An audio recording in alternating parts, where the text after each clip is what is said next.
Where are we at in society today? Come after me. I'm a man. I'm 40. Go ahead. Make my day. Every single week, I put my freaking heart and soul into this. I don't go out there and laugh. It's not funny. It's not fun. Nothing's funny to me. I don't want to go out there and get embarrassed on Monday Night Football in front of everybody. I think this is the beginning of a beautiful friendship. So ain't nothing changed from yesterday.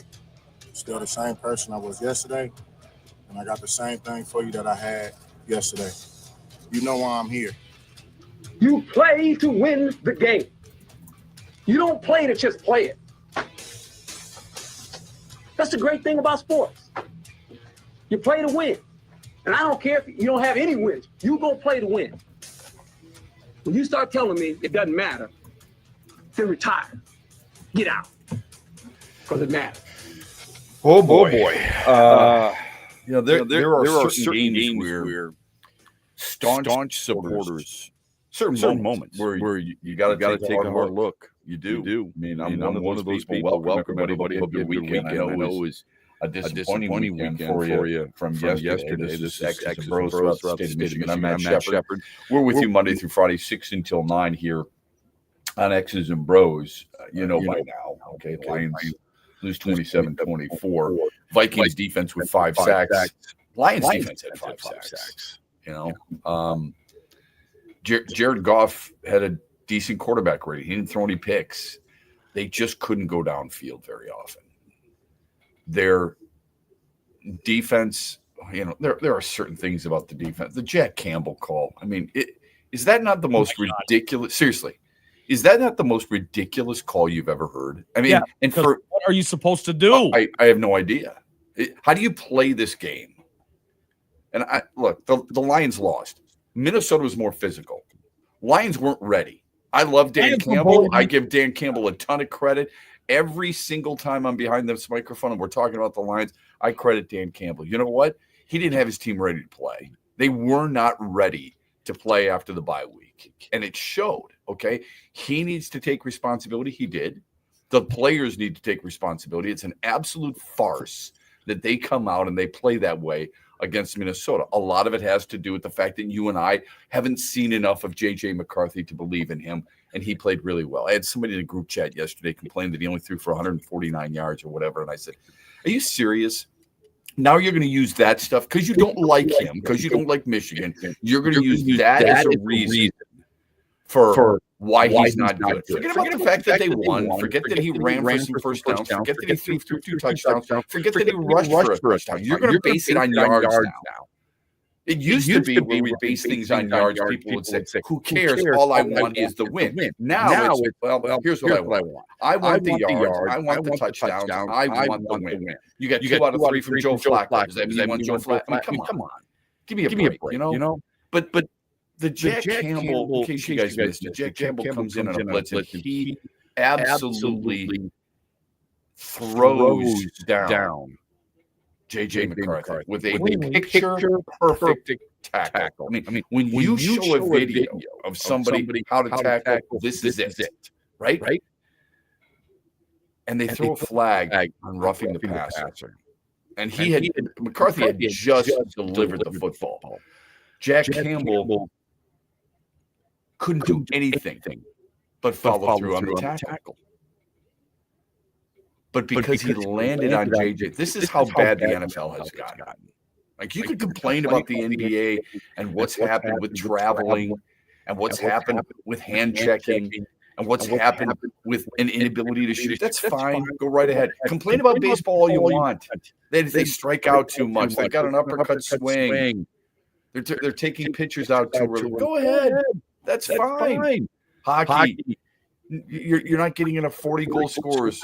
Complain all you want. Complain about the NFL. You should be complaining about the NFL as well. As much as we love this sport, as much as we know it's king, as much as you play fantasy football and all that other stuff, you should be pissed off to no end about the things that are being called on a regular basis every Sunday.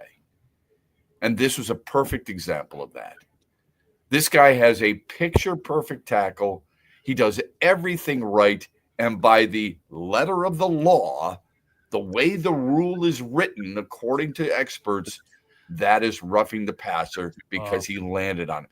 Like you've taken everything out of the game. It's an absolute joke. Nauseating. And it's a reason why I'm starting to hate the National Football League. I love the sport. I cannot stand the people who run it. It's a joke, man. Anyway, McCarthy throws for a pair of scores. Lions only rushed for 65 yards when they dropped to 5-3. Same as the stinking Bears. Now, we could talk all we want about the quarterback rating of Jared Goff, the early impact of Sam Laporta. But the reason Detroit is so successful, we've said this over and over again, is because of their play action passing. You cannot fool people if you rush for 65 yards. You just can't. And that's how bad it was. You and I both like Jahmyr Gibbs, right? I mean, he's a really good fantasy player. He's one of the best running backs in football. Did you see what happened with him?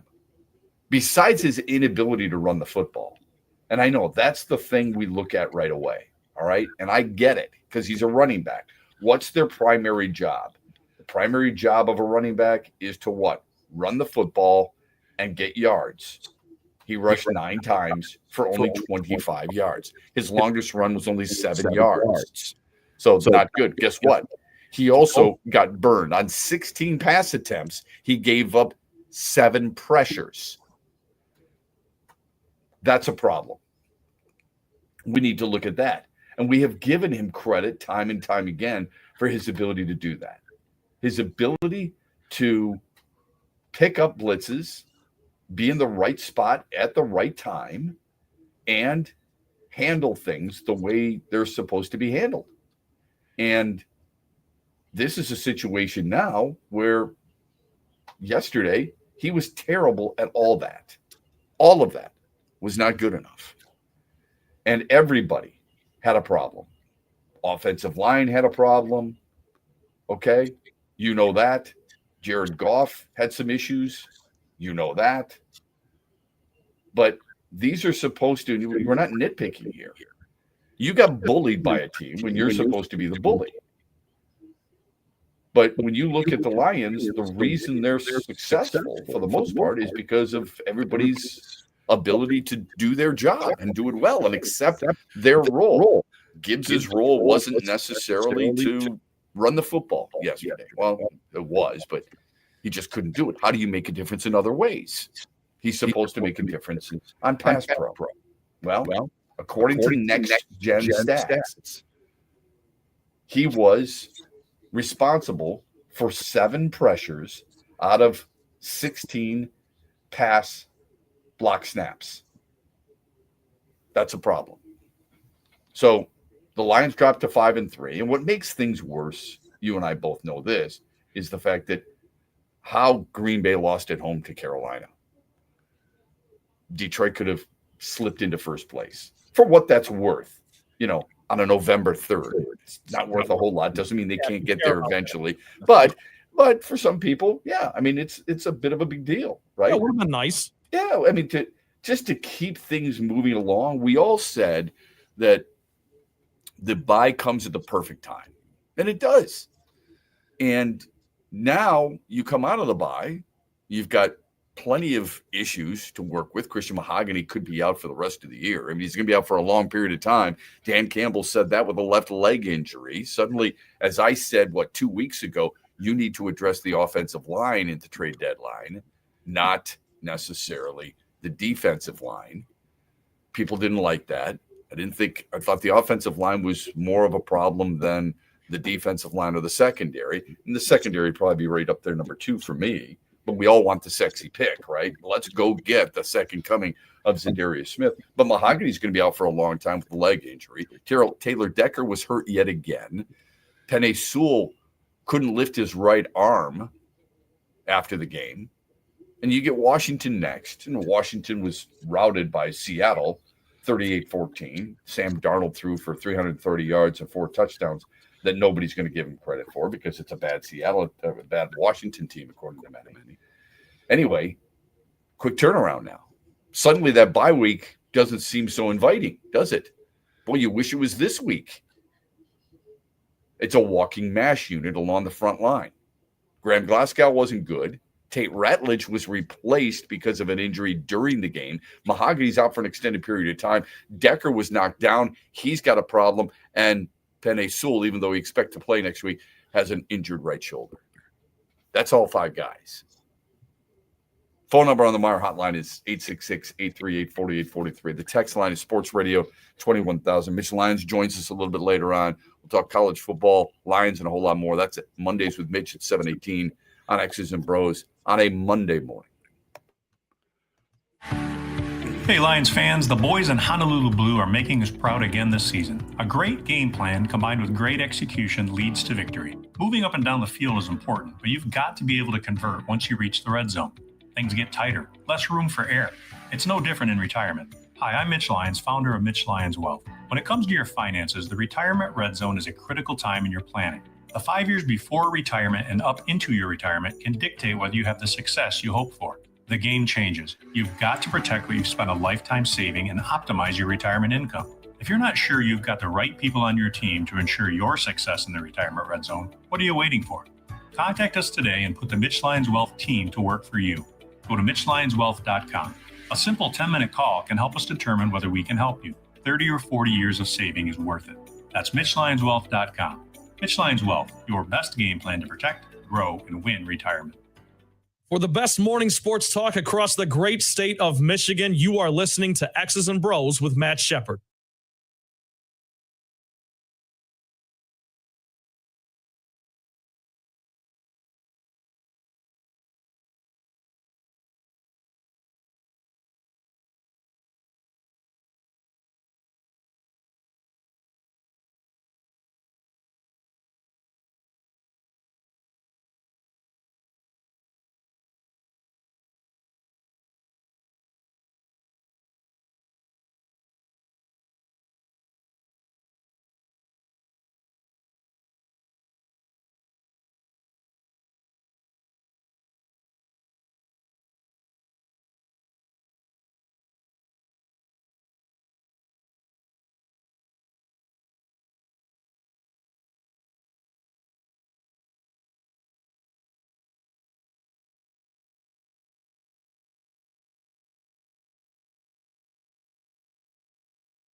Credit those guys over there, man. They had a good plan, came in, they executed, made the plays they needed to, and that's credit to that team.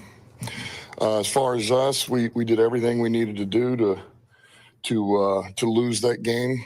We made every critical error you needed to at the right time to lose it. When you don't play well in all three phases, that falls on the head coach. That's me. Dan Campbell following his team's loss to Minnesota yesterday, and credit where credit is due. Man stood up, accepted the blame. He should. It's hard for me to give somebody a pat on the back for doing something they're supposed to do. All right. I give him credit, but I'm not patting him on the back here. Okay. Jared Goff, we mentioned, sacked 5 times. He was pressured 20 of the 42 times he dropped back to pass. It's weird. Okay. It's hard for us to follow all this, to be honest with you, because next gen stats say he was pressured 20 out of 42 times. During the broadcast, they said he was pressured 30 times. I don't know which it was. Either way, he was pressured a lot, okay, because it felt like there was a constant movement up front of getting in on him. He was 6 of 15 for 71 yards when pressured. 6 of 15 for 71 yards. Without the pressure, he's 19 of 22, 213 yards and 2 touchdowns. That's according to next gen stats. Jared Goff's numbers there against pressure. And before people he's so good when he's protected. He can't complete anything when he's pressured. Look at everybody else. Yes. It's not much different. I hate to tell you that, but it's not much different. Yes, others can escape. Jared, you look at certain guys and their ability to escape pressure. Josh Allen did a really good job of that against Kansas City. Patrick Mahomes did a really good job of that. Caleb Williams did a really good job of that. Do you want Caleb Williams? Just to answer, stop me, okay? You know what? Did a good job. Jaden Daniels yesterday got hurt right around the 10-yard line or so. He did. It was really impressive how he's able to move. And Jaden Daniels, how long is he going to be out? He might be out for the rest of the year. Ironically enough, he and Robert Griffin III both had an injury occur at their home stadium, same stadium, on the exact same yard line on 2nd down against Seattle. Wow. Yeah, that's very strange. Very, very strange. But yeah, I mean, Jaden Daniels could be done. Who knows? All I'm telling you is it's not the be all end all, man. Okay. It's the big fellas up front who've got to help you. And I'll blame Jared Goff's inability to escape certain pressures, but the pressure is supposed to be alleviated from the guys up front because that's their job. So they're going to visit Washington next. And as I told you, Sam Darnold was unbelievable. He started 16 of 16. Oh, my God, Jared Goff went 18 of 18 during the game. He's a top 10 quarterback, Shep. Sam Darnold starts 16 of 16 and 3 touchdowns during that stretch. Finished, I think he just only threw 4 incompletions, I believe, for 330 yards and 4 TDs. Let's hope Jared Goff can do the same against Washington next week. Bears beat the Bengals 47-42 in a game that featured 3 touchdowns in the final 2 minutes.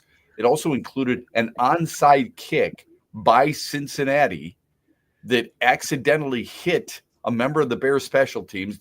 The Bengals recovered it. Joe Flacco threw a touchdown, got his team up after going for 2, and then Caleb Williams. I mean, that, my goodness, you're talking about bad defenses.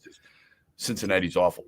The last 2 games, Cincinnati has scored, I should say. In the last 2 games, Cincinnati has scored 80 points and lost both games. I cannot believe the ignorance that franchise has towards defense. I know. Seriously. I mean, I know Joe Burrow's hurt right now, and but if you go back to last year, all they do is score points, but they can't stop a nosebleed. And it's like, so listen to this. They've scored 80 points in the last 2 games, lost both games. They are the first team to do that since the 1966 New York Giants. Wow. Yeah. It's simply amazing that they have allowed that. And here's what's going to happen. Zach Taylor's going to get fired. And probably rightfully so. Okay. Yeah, Even though Jake Brown, who's going to be Jake Brown? Yeah, I don't know, but I think they got to change something. And And they're not going to move on from the quarterback. They're not going to move on from their receivers. You know what I mean? How about moving on from a general manager that can't supply a defense for you? Yeah, how about doing that? Buddy with the owner. I don't know. Yeah, you're right. You're right. Yeah. Well, but to your point, it's the coach's job to put his defensive players in a better position to be successful. So anyway, it was a wild game. It was a really good game. Joe Flacco was he was unbelievable. I don't care how old the dude is. He was unreal. He threw for 470 yards, which is a career high, and second most ever by a quarterback at the age of 40 or older. Only Tom Brady has thrown for more yards at that age in a single game than Joe Flacco. 470 yards and 4 touchdowns. How good does he look for Cincinnati? He looks really good. Shep, if you would have told me in 2013 that Joe Flacco's career high for passing yards in a game would be in a Bengals uniform, or at the age of 40, yeah, even one, I don't think I would have believed you. You know who else was really good? Colston Love. 6 catches, 118 yards, and that touchdown that gave his team the win with 17 seconds left. He shrugged off 2 guys. Maybe he didn't even shrug them off. People don't know how to tackle anymore. You know, let's just do this because we can't. You can look at every single game and you can bitch about something. And I'm serious. And I know it's easy to just sit back and complain. And I hate to sound like that guy, but it's so true. Did you see the way those guys tackle? Everybody just tries to hit you. Nobody wraps up. It used to be where you drove your shoulder, lower your hips, drive your shoulder up, and wrap up. Well, Shep, can you blame you don't see that anywhere? You don't see it anywhere. They get flagged, though. They get flagged if they do that. Can you blame them? Yes. What do you mean they get flagged? You drive someone into the ground, you get flagged. Unnecessary roughness or that's the quarterback. You don't get flagged if you do that with a tight end. You get flagged if you go low sometimes, but you don't get flagged. You get flagged if you do a hip drop. Yeah. Which, again, I don't know how much I'm not a big fan of that rule either. But when you wrap up and you lower your shoulder, you drive with the hips and you wrap up behind. Nobody does that. No, these guys are just putting their arms in front of them and they're hitting guys with a shoulder. It's a joke. Yeah. I wouldn't want, if you're trying to teach your kid how to play football, you would never have them watch an NFL game. You can't. Because like you said, if you do it the right way on a quarterback anyway, then you get flagged. Others aren't doing it at all. That's why tight ends are running over you. That's why, look at what Sam Laporta did on the first drive and that first touchdown. Awesome. It was phenomenal. Loved every second of it. But it's unbelievable how bad some guys are at tackling ball carriers. Rico Dowdle, by the way, rushed for 130 yards, 2 scores in Carolina's win over Green Bay. Week's going to close out in Dallas tonight. Cowboys host the Cardinals. No change in top 7 spots in the latest AP college football poll. It's Ohio State, it's Indiana, it's Texas A&M, Alabama, Georgia, Oregon, and Ole Miss. Michigan remains at number 21. The team that dropped the most was Tennessee, falling 9 spots to 23. Oklahoma, Texas, and Utah rose 7 spots. Those are the largest leaps in the standings. Auburn lost to Kentucky. Their head coach, Hugh Freeze, who I never thought was a fit at Auburn anyway. He's been there 3 years, not a full 3 seasons, but he's in year 3. They're 1-5 in the SEC, 15-19 under him. He's gone. So another big opening in the SEC. Another very attractive job. Auburn, LSU, Florida, Penn State now in the Big Ten. These are attractive jobs. Want to get somebody? If you're going to make a move, people are saying now's the time to do it. I'm hearing at Michigan State, they're not going to do it until after the season. An award for a Tiger that's been long overdue within the organization. We'll get to that when we come back on BrO's, brought to you by Mitch Lyon and MitchLyonsWealth.com. Huge here with a message to all of you Lions fans. My good friend Josh Garvey, who runs Doran Mayhew's Grand Rapids office, will join me every Thursday with former Lion Lomas Brown, and we'll go inside the Lions each and every week all the way through the Super Bowl. Doran Mayhew is proud to partner with The Huge Show, and we're proud to have a guy like Josh Garvey join us in studio every week. If you have a Lions question or comment, you can drop them at Huge Show on Twitter, The Huge Show on Facebook. Doran Mayhew proud to be a part of the West Michigan community and across the entire state with their corporate worldwide headquarters in Troy, Michigan. So make plans every Thursday, 5 p.m. It's Josh Garvey, who is the managing shareholder at Doran Mayhew's GR office, with Lomas Brown on The Huge Show going inside the Lions every Thursday at 5 p.m. Thanks for tuning in to X's and Bros with Matt Shepard on the Michigan Sports Network. Make your voice heard. Text Sports Radio, all one word, to 21000. That's Sports Radio to 21,000. Soar to new heights of winning with Eagle Casino and Sports. Enjoy your favorite games wherever you are, whether at home or on the go. Dive into exciting slots, spin the roulette wheel, or challenge yourself with virtual table games, all at your fingertips. Sign up now and opt in to receive a deposit match up to $1,500 for the casino, plus up to 100 free spins. Download the Eagle Casino and Sports app today and experience winning with just a tap. Go you! Must be located in Michigan and 21 years or older. Other conditions apply. Visit playeagle.com to join the action. Gambling problem, call 1-800-GAMBLER. Shop Meijer and get a head start on your gifting list with early holiday deals. There's something for everyone. Yankee Candle large jars are 40% off. Get 20% off select Lego City and Friends building sets. Select board games like Clue or Scrabble are just $15 each. And Element 40-inch smart TVs are 50% off. Save a good deal more on the gifts they can't get enough of at Meijer. Exclusions apply. See all deals in the Meijer app.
sucks. We'll move on. We'll move on to Washington and try to win that one, and hopefully we do. And we'll be ready to go. We'll respond. It's what we do best. And I think Dan said it in there. I don't know if he said it to you guys, but a little adversity at this point of the season isn't always the worst thing for you. And I can say that if you use it correctly and move forward correctly. But who knows? Maybe we look back on this moment as a turning point for us, and it'll only be that if we make it that, though. Yeah, it could be Jared Goff. Welcome back, X's and Bros, Monday through Friday, 6 until 9. Lions have forced, according to Mike Payton of A to Z Sports, Lions have forced 18 turnovers this year.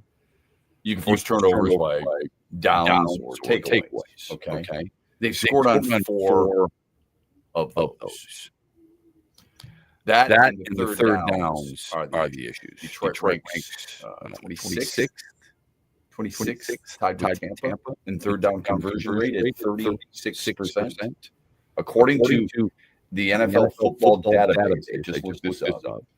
Detroit right now at 36.3%. Okay, that's a serious problem.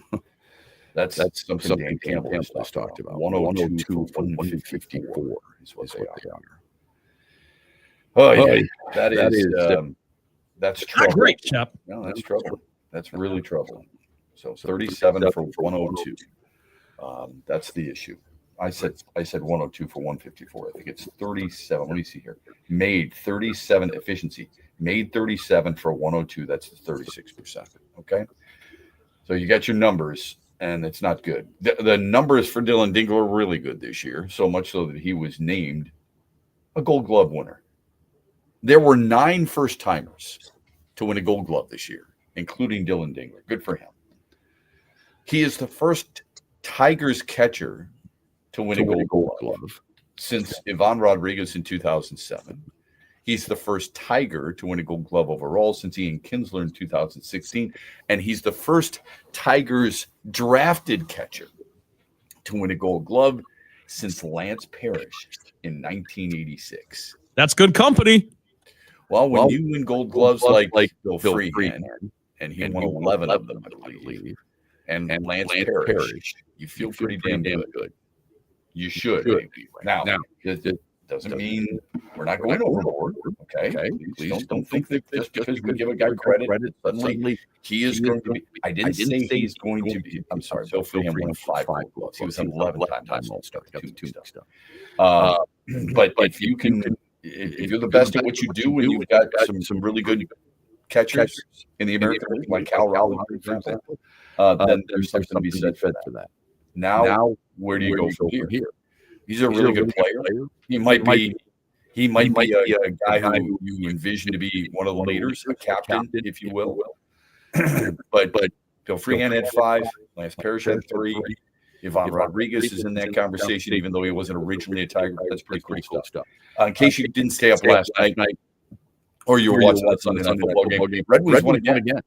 They beat the Sharks in a shootout. James Van Riemsdyk, the lone goal scorer in the shootout for either team, and he did it on the 4th round. Raymond and Sider score the regulation goals, and Cam Talbot had 16 saves. Good for Detroit. They've won 3 of the 4 games on the road trip. The road trip will close Tuesday in Vegas. Really impressive. Pistons are on the road in Memphis tonight, hoping to extend their winning streak to 3. The Grizzlies, in the meantime, have alternated wins and losses each of their first 6 games. They have suspended Ja Morant again. Trent, it wasn't long ago where we were talking about him as a star in the NBA, right? Yeah. Yep. What a pain in the ass he is. Well, yeah, that's the thing, Shep. When he's not a pain in you can't deny the talent. When he's not a pain in the ass, he is a star. But he's a pain in the ass all the time, unfortunately. Yeah. Come on, man. Is he? Here's the thing that every organization would have to answer. Is he worth the hassle of him being a pain in the ass? Nope. Could you imagine? Criticizes his coaches, all the things that he does. He doesn't fit. This is when we talk about culture. I know people roll their eyes. I don't blame you because it gets mentioned probably way too often. especially when it's a bad situation. You got to change the culture.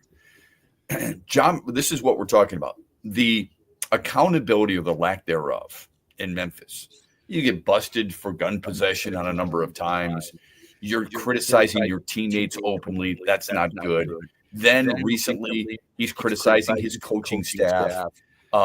He wants to circumvent any type of in-organization system by allowing certain people to hang around him on the floor and in the locker room and all these other things, right? You name it, there's all kinds of issues. And he's not the first one, okay? I mean, LeBron James has done the same thing. Giannis Antetokounmpo wanted a new coach. He got a new coach. All right. Magic Johnson wanted a new coach early on in his career. He got a new coach. But there was a certain system that was working in Memphis, and the Grizzlies were doing really well in that system. And yet, when Ja Morant came back, this is a couple years ago, he didn't like it. He didn't have the ball in his hands as often. So he wanted to change, and they couldn't change. Now they're struggling again, and it costs those coaches, Jenkins primarily, their jobs. And now what's happening? Hates the offense. Is he ready to play? People question about that. And when they ask him, what's wrong with the game? He responded a number of times. I don't know the coaching staff. According to them, the way you win is don't play me, honestly. That's basically the message. But it's cool. What a selfish son of a... I mean, God almighty, it's unbelievable. That is the worst response you could give to that question. And people put up with him. And it's allowed. That's the problem. It's allowed. Why would you allow that? I know people will look at me and say, you're too much old school. And I know people will look at me and saying, you can't have it back the way it used to. I don't think in this instance. No, I think it happens all the time. And that's okay. You're young. Go ahead and live that way. I have no problem with it. But don't bitch and moan about this stuff. When I complain about how players look outside, or when coaches dress the way they do, or when you get on a team plane and they're dressed the way they are. And before you say, oh, give me a break, what does that have anything to do with it? It has to do with a culture, a structure, and accountability and professionalism. It all adds up. It does. It all adds up. It's not the be all end all. It's just part of it. When you talk about culture, it's a big piece. It's not little pieces. It's a big piece, and it all adds up. The little pieces add up to the big piece. And I think this is a serious problem. And I think it's and again, this is Memphis, so who cares, right? We don't give a crap about the Grizzlies. And you'll probably be saying, well, you get Jaden Ivey looking the way he does on the sidelines, hasn't ruined the Pistons. I'm talking about the NBA in general. If Adam Silver wants to reel some things in, do some stuff like this. Ask the teams to be a little bit more responsible, okay? Here's the Mitch Lineswell poll question. Was that the best World Series you ever watched? Yes or no? Pretty simple. All right. We've got it out on our Twitter handle at XB Mornings or at Shep Matt. I'll retweet it out there. And it'll be fun to check out. What was that the best World Series you ever watched? We'll give you the results tomorrow. Let me get to some texts because I'm sure people are emotional this morning and for good reason. I don't blame you one bit. It's good stuff. Go ahead. That was one of the worst coached football games I've ever seen in a long time. Wow. Obviously, all the time Dan Campbell gave them to take off during the bye week was a bad idea. The offensive coordinator maybe shouldn't be the offensive coordinator. His play calls were awful, and he did nothing to change the way he made calls during the game. A lot of overreactions there. Wow, that's look, the first part of that, okay, it might be a little hyperbolic. I'm sure whoever texted us has seen the Lions with Rod Marinelli and Marty Morningweg and Matt Patricia and Steve Mariucci. Okay. One of the worst, that's probably a little steep there. Okay. They couldn't run the football. They threw it well, actually outgained Minnesota, but okay. I'll give that to you. I'll grant you that. If that's how you feel, if that's the emotion you're feeling today, I'm not going to take that away from you. Okay. I would just ask you to take a step back for a moment, just a moment, and recognize, again, these are just numbers, 305 yards to 258. That's Detroit. Yards per pass, 5.7 to 3.9. Each team had 5 sacks. They couldn't run the ball. It really sucked in that regard. The penalties is probably something they're referring to. A season-high 10 penalties. You're right there. I agree 100% with you. It was I would say this. It was one of the more poorly coached games by Dan Campbell. As far as the offensive coordinator is concerned, a team going into the game is averaging the third most points in football, and you're saying he shouldn't be the offensive coordinator. Now, over the last 3 weeks, last 3 games. The texter said maybe, by the way, to be fair. Okay. They said maybe shouldn't be the offensive coordinator. The last 3 games Detroit has played, 24, 17, or no, 24, 17, 24, in which they've scored. All right? So they had 24 against Tampa, right? 24-9. Yep. 17 against Kansas City and 24 against Minnesota. Not enough. I don't disagree with you. I think it's a little bit of an overreaction to say maybe he shouldn't be the offensive coordinator. Would you fire him? No. Okay, well I know, but the texts are saying maybe you should. Would you demote him and promote who? Mark Brunell, I want you up in the box. You're the quarterback's coach. I want you taking care of business. I want you to call the plays. I want Scotty Montgomery as the wide receivers coach. I want you to. It's not like you can't make changes to your staff in the middle of a season, but don't you think at 5-3 and with a team going into that game as the third highest scoring offense in football, that might be just a little bit of an overreaction? I think it is, but I will say this, and I don't want John Morton fired or demoted or anything, but I will say, Shep, I'm curious your thoughts. There were some head scratchers for me yesterday. Not running the ball on first down as much, not trying to establish the run as much. Yeah, it's a good situation to discuss. Yeah.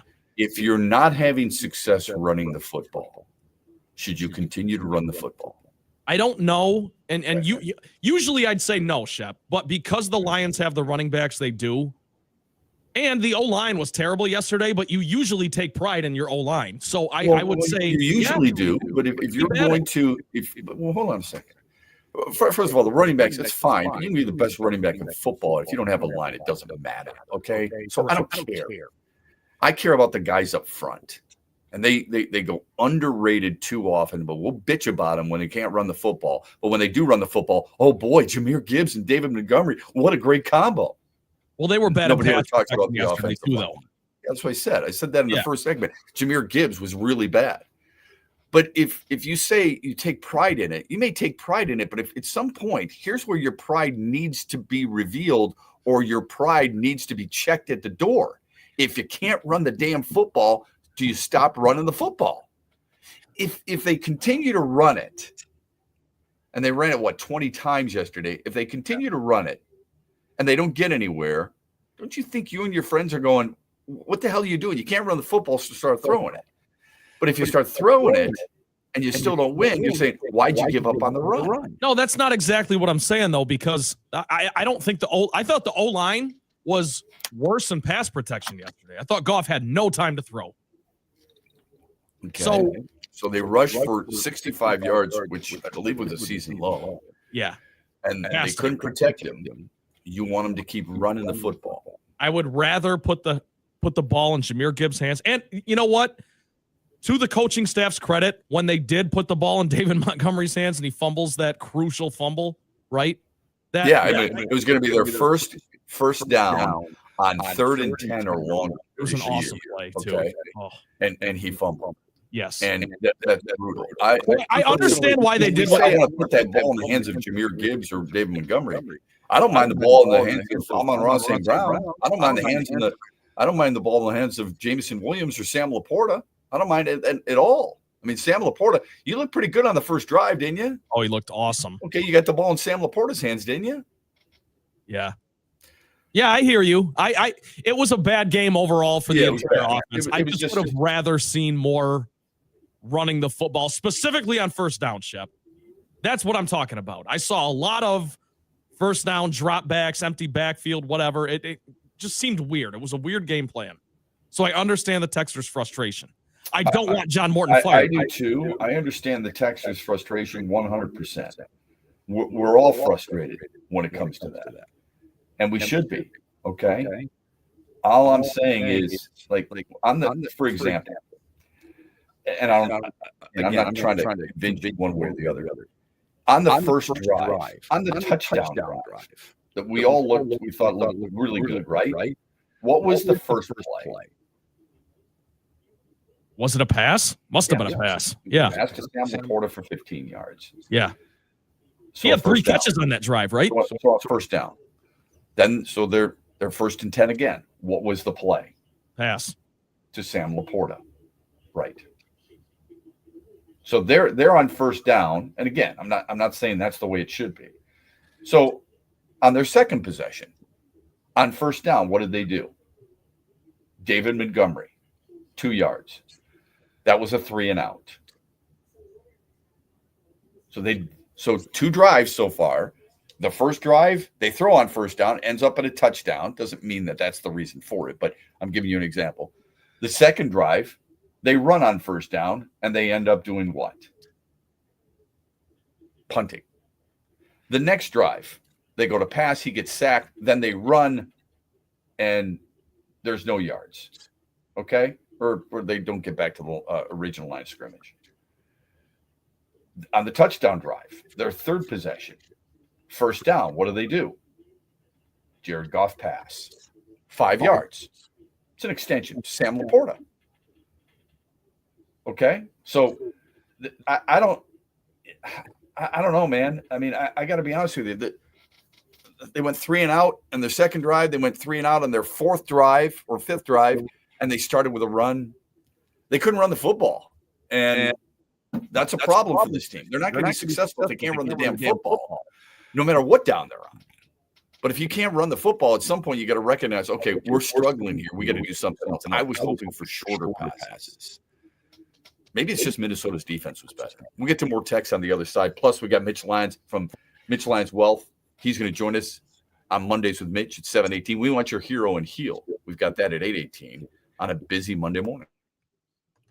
It's raining cash, cash, cash this November at Soaring Eagle Casino and Resort. Every Saturday from 5 p.m. to 11 p.m., 4 guests each hour will score $500 cash. At 11 p.m. each Saturday, 2 lucky winners will each take home $10,000 cash. Then on November 29th, the excitement peaks. 2 guests will strike it rich with $30,000 cash each. A share of $200,000 in cash is calling your name. Only at Soaring Eagle Casino and Resort. Your getaway reimagined. Visit SoaringEagleCasino.com for complete rules and details.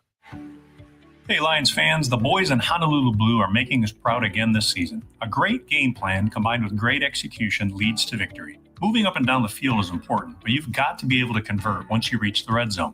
Things get tighter, less room for error. It's no different in retirement. Hi, I'm Mitch Lyons, founder of Mitch Lyons Wealth. When it comes to your finances, the retirement red zone is a critical time in your planning. The 5 years before retirement and up into your retirement can dictate whether you have the success you hope for. The game changes. You've got to protect what you've spent a lifetime saving and optimize your retirement income.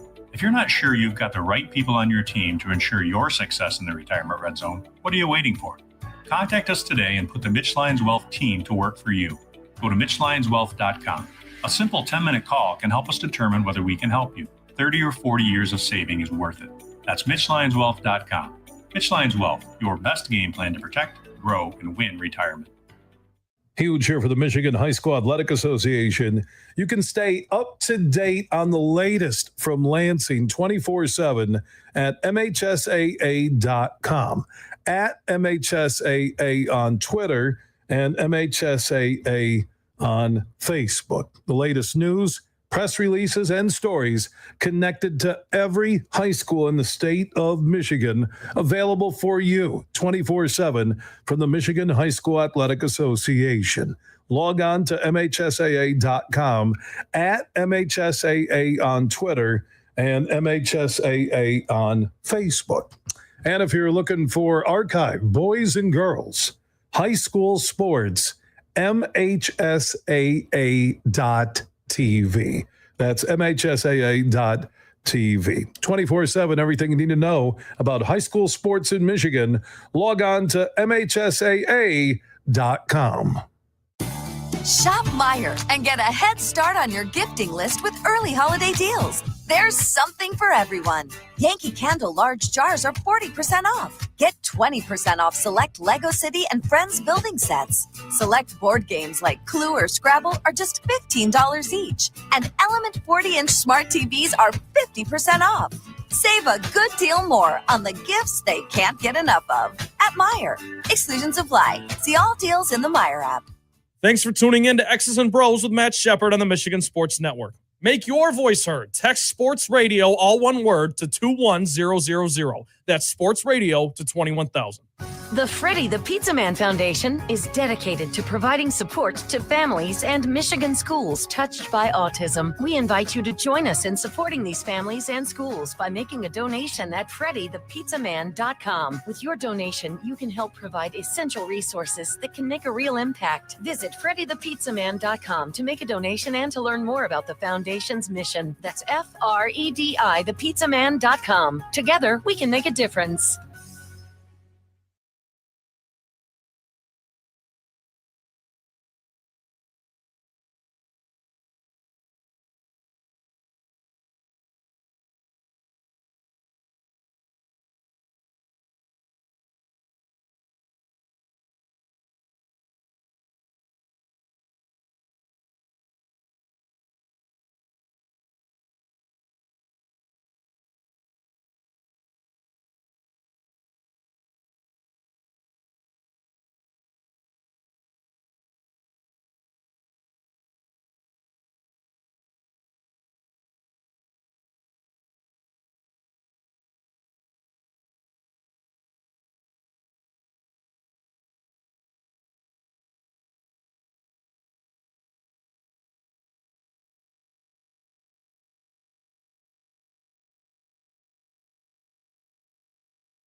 I'm sure, like you Sundays are sometimes a waste of a day.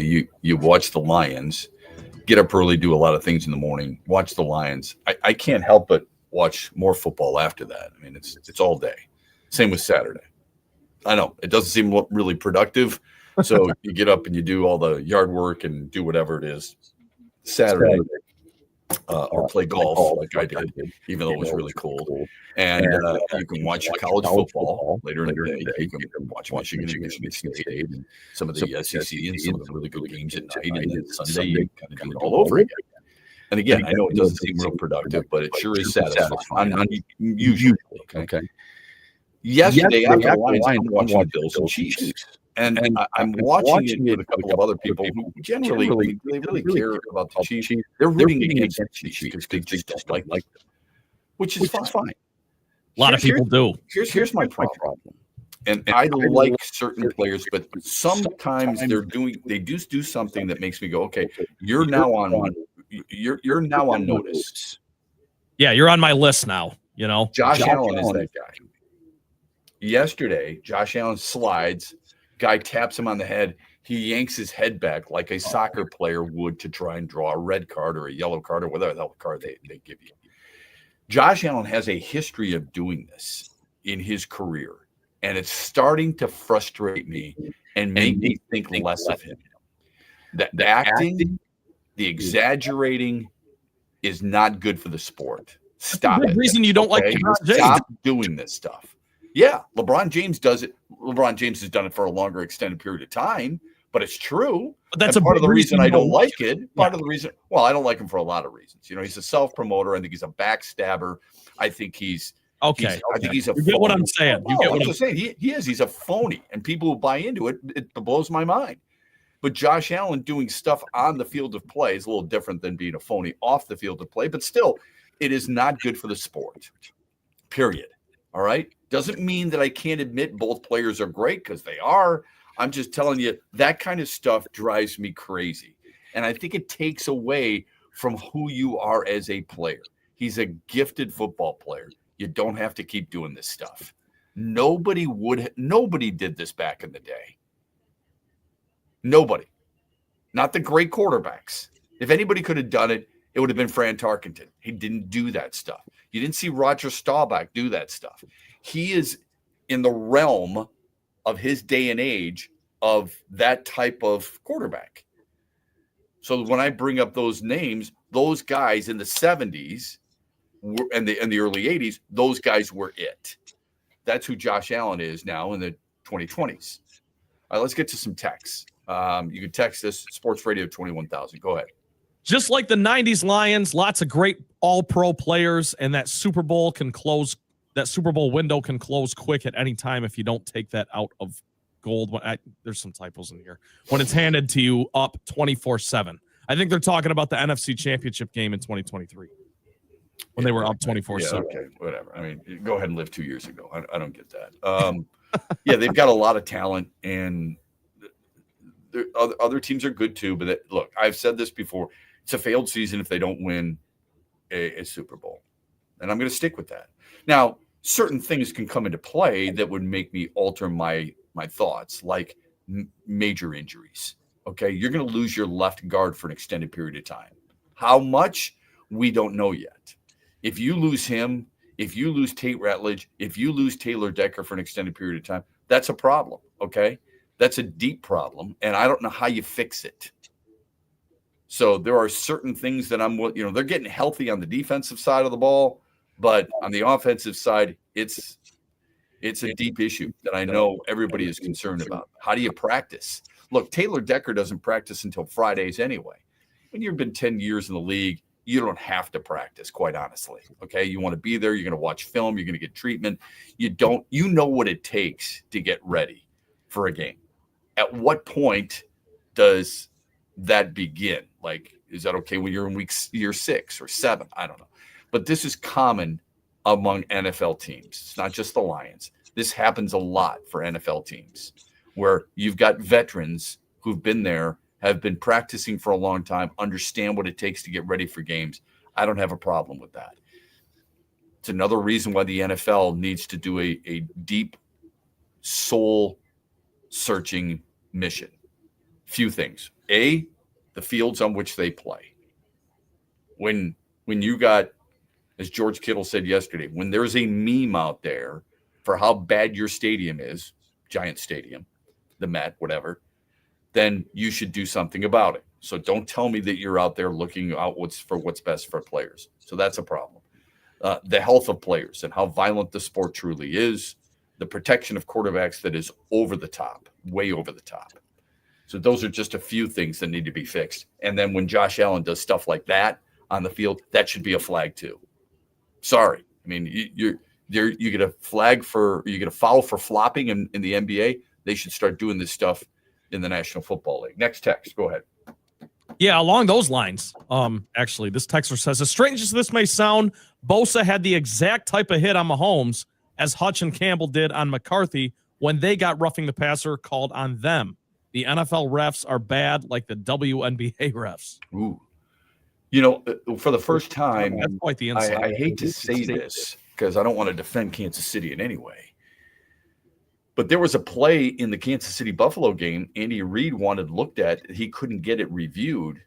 Patrick Mahomes was called for, and I think was it Ed Hockley or was it Gene Steratore who was helping out the broadcast and said, in all my years, I've never seen anything like it. Mahomes threw the ball away. It was tipped at the line of scrimmage. They called it intentional grounding. It's not supposed to be intentional grounding if it's tipped. And they didn't review it, and Andy Reid was pretty upset. We can complain about umpiring and reffing all day long. I think most of them are pretty damn good. I really do. I think like umpires get criticized for a lot of things. That call the other night in Game 7, where who was it? Trying to think now. Which play? Oh, I think it was Will Smith. He got his foot down on the play at home plate with the bases loaded. Oh, yes. Yeah. And his foot was up and then it was down. Yeah. So the home umpire, to get that right was pretty impressive. Yes. Because you and I can get it right in slow motion. He's got to get it right in real time. And he did. We can complain about all we want, and I think a lot of times it's justified. But I think for the most part, these guys get graded. For the most part, they do a pretty good job. I don't like certain calls. Folks, if there's a difference between liking the call and the rule. If it's a rule and the referee has to call it, then his hands are tied. But if it's a rule in the first place, that's my issue. My issue is with the NFL rules. Stop making this touch football. It's ridiculous. Next, go ahead. Hutch got paid and it was earned, but what a lackluster performance coming off that type of contract extension. Lions got bullied. He was part of it. Yep. Sure was. How are you going to deny that? You're not. Hutch got there a couple of times. Detroit did have five sacks. All right. Just because one guy doesn't have a sack doesn't mean that he wasn't helping his defense achieve the sack. All right. So let's keep that in mind. Had a tackle for loss, had one sack, had I think 5 pressures and 3 quarterback hits. What's enough? He was fine. That? Yeah, he was fine. He didn't. I wasn't glaring to me that he was the problem. Right. Let me ask you this: Aleem McNeil. Did you notice him? Well, he got called for a defensive holding at one point. But did you notice him? No. Okay. Should we be upset about his extension not too long ago? Good David point. Montgomery. Should we be upset about his extension not too long ago? Should we be upset about it's tough to say Amon-Ra St. Brown. I thought he had one pass he usually catches. Okay. Are you now not going to extend Jameer Gibbs because of his lackluster performance? I don't know. I think Aiden Hutchinson, yes, he was part of a defense that got bullied to a certain extent. I thought he played pretty good. He didn't play great like you would expect after a contract like that. When we come back, Mitch Lyons from Mitch Lyons Wealth and MitchLyonsWealth.com joins us. It's Mondays with Mitch. That's next. Soar to new heights of winning with Eagle Casino and Sports. Enjoy your favorite games wherever you are, whether at home or on the go. Dive into exciting slots, spin the roulette wheel, or challenge yourself with virtual table games, all at your fingertips. Sign up now and opt in to receive a deposit match up to $1,500 for the casino, plus up to 100 free spins. Download the Eagle Casino and Sports app today and experience winning with just a tap. Go you! Must be located in Michigan and 21 years or older. Other conditions apply. Visit playeagle.com to join the action. Gambling problem? Call 1-800-GAMBLER. Hey, Lions fans, the boys in Honolulu Blue are making us proud again this season. A great game plan combined with great execution leads to victory. Moving up and down the field is important, but you've got to be able to convert once you reach the red zone. Things get tighter, less room for error. It's no different in retirement. Hi, I'm Mitch Lyons, founder of Mitch Lyons Wealth. When it comes to your finances, the retirement red zone is a critical time in your planning. The 5 years before retirement and up into your retirement can dictate whether you have the success you hope for. The game changes. You've got to protect what you've spent a lifetime saving and optimize your retirement income. If you're not sure you've got the right people on your team to ensure your success in the retirement red zone, what are you waiting for? Contact us today and put the Mitch Lyons Wealth team to work for you. Go to MitchLyonsWealth.com. A simple 10-minute call can help us determine whether we can help you. 30 or 40 years of saving is worth it. That's MitchLyonsWealth.com. Mitch Lyons Wealth, your best game plan to protect, grow, and win retirement. Shop Meijer and get a head start on your gifting list with early holiday deals. There's something for everyone. Yankee Candle large jars are 40% off. Get 20% off select Lego City and Friends building sets. Select board games like Clue or Scrabble are just $15 each. And Element 40-inch smart TVs are 50% off. Save a good deal more on the gifts they can't get enough of at Meijer. Exclusions apply. See all deals in the Meijer app.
I know Mondays are usually looked on as the day after a weekend, and I had a great time on the weekend, and Mondays suck. I like Mondays.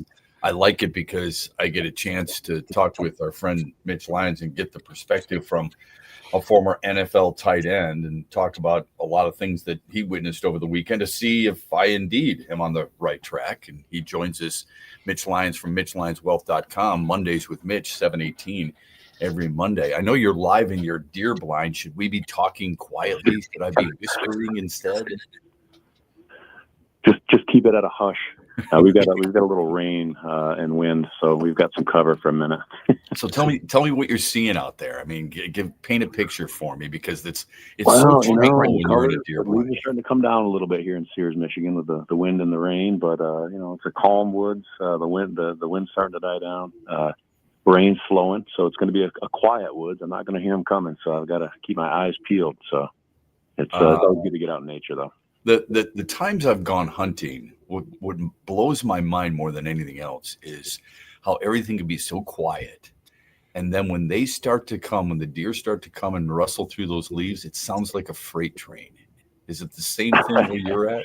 Well, if you're fortunate enough to have some crunchy leaves, but if it's wet like it is today, you don't really hear that. So, but yeah, the other day the woods were nice and crunchy, and I heard them coming and saw a number of bucks, but no shooters. So, oh boy, okay. But I'll tell you what, sitting in the woods beats watching the football I had to witness this weekend.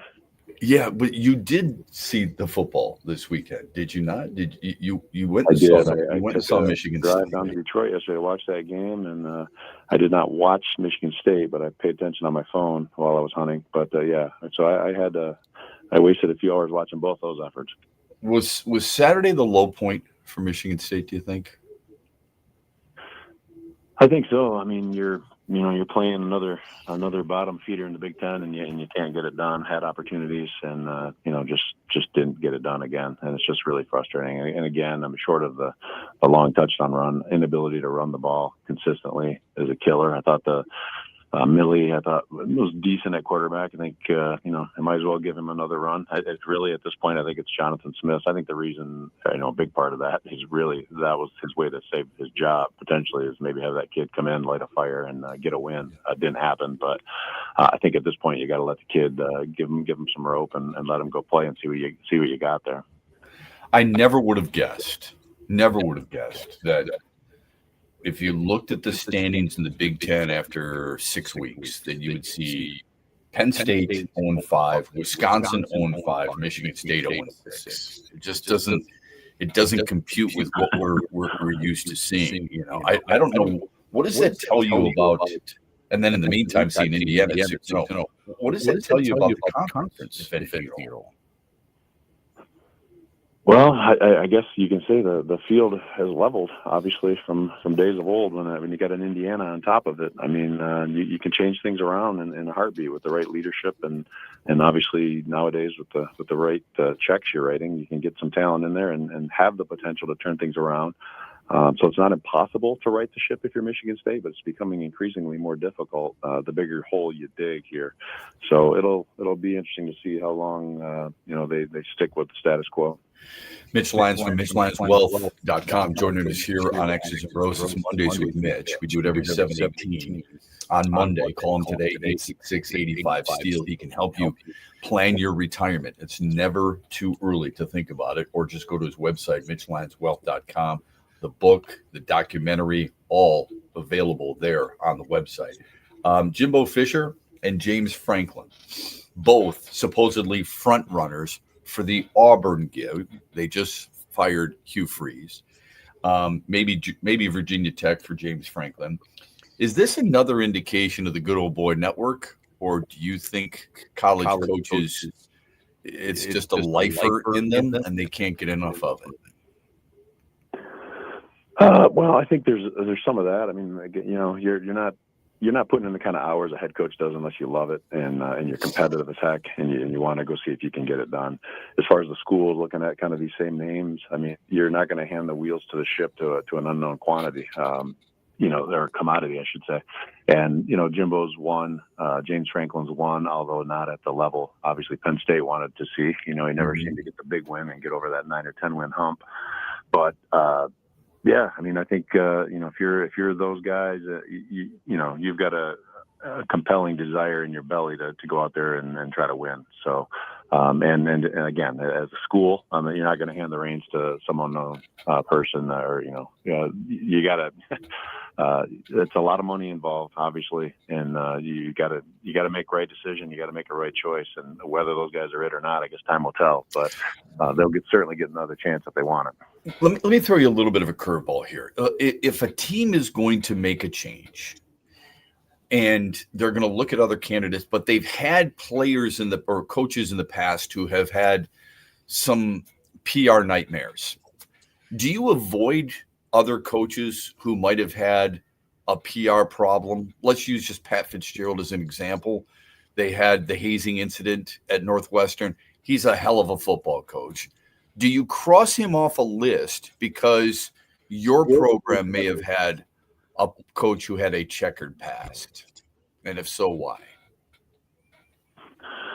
I think I think you've got to be careful and walking that tightrope. I'm not sure if Fitzgerald's, there's some competing voices there as far as what really went down, what he really knew. Granted, he's the head of the ship. He's responsible ultimately. I think people deserve a second chance in general. I mean, I think we've all made mistakes, and we all deserve second chances. So depending on the type of, controversy we're talking about, I think you need to be careful. But in general, I'm not opposed to it. I think, but given, your school situation, you might want to be careful in what the history is at the school. Right. Michigan State as an example, you want to be careful with what kind of baggage people are bringing in. You don't need more black marks and controversy surrounding the program that's already, on a downslope. You watched the Lions and Vikings. What was your impression? Oh my gosh! If that was a retirement plan, Shep, you're going back to work this morning. I mean, that was that's a good spin at every level. Like Dan Campbell said, I mean, they got beat at every phase of the game. I thought, they came out exactly like I wanted them to. They marched right down the field, took the lead. You're playing a quarterback that's got 2 career starts under his belly. And he comes out there, and I thought I didn't expect that from JJ McCarthy. I'll tip my cap to him. He made some really good throws, including the last one to close out the game. But we just got beat up at every phase. Both offensive line, defensive line. They ran the ball. We didn't. That really limits your offense, especially when you're getting pressure on Goff as well. He just was never comfortable back there. And then special teams. I mean, you can't get. We score a touchdown and then boom, we give up a 50, 60-yard return to start the game. Give up a touchdown later, that gets called back. But block field goal, turnovers. Like Dan Campbell said, it's a recipe on how to lose a game, and they did everything possible to. And the fact that it was only 3 points and we actually had a chance at the end still was really unbelievable. Last thing from you. What'd you appreciate most about the World Series? Is it the best you've ever seen? I tell you what, it's right up there. That Game 7 was unbelievable and had me out of my seat a number of times, and no more so than that catch in the bottom of the 9th inning. That was just an all-time classic right there. And obviously a lot of drama at the plate as well as they hung in there, and just the plays at the plate. I mean, you couldn't ask for more in a Game 7. Other than, I guess, just to keep going. And I think 12 innings was enough after going through that 18-inning one earlier in the series. But I thought it was fantastic, and I'd be hard-pressed to name one that was more entertaining than that series. I agree. Heartbreak for Toronto, jubilation for the Dodgers, who have been the dynasty in Major League Baseball, and it might continue. Good luck at getting a deer. Be safe out there. Thanks, buddy. And we'll talk to you soon. Great to talk to you. Thanks for taking the time today, as always. Mitch Lyons, Mondays with Mitch, 7:18. Good guy, man. Really enjoy it. Very much so. He joins us here on X's and Bros every Monday, 7:18. Don't forget, 8:18, we've got Hero and Heel. We want yours. Stay with us. This hour is brought to you by Mine. Soar to new heights of winning with Eagle Casino and Sports. Enjoy your favorite games wherever you are, whether at home or on the go. Dive into exciting slots, spin the roulette wheel, or challenge yourself with virtual table games, all at your fingertips. Sign up now and opt in to receive a deposit match up to $1,500 for the casino, plus up to 100 free spins. Download the Eagle Casino and Sports app today and experience winning with just a tap. Go you! Must be located in Michigan and 21 years or older. Other conditions apply. Visit playeagle.com to join the action. Gambling problem, call 1-800-GAMBLER. Make sure you listen weekly to our Moving Ferris Forward interviews with Ferris President Bill Pink and other leaders who are moving Ferris forward. Find out more about Big Rapids and Ferris and what they have to offer at ferris.edu.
A lot of text to get to. Want to make sure we do that.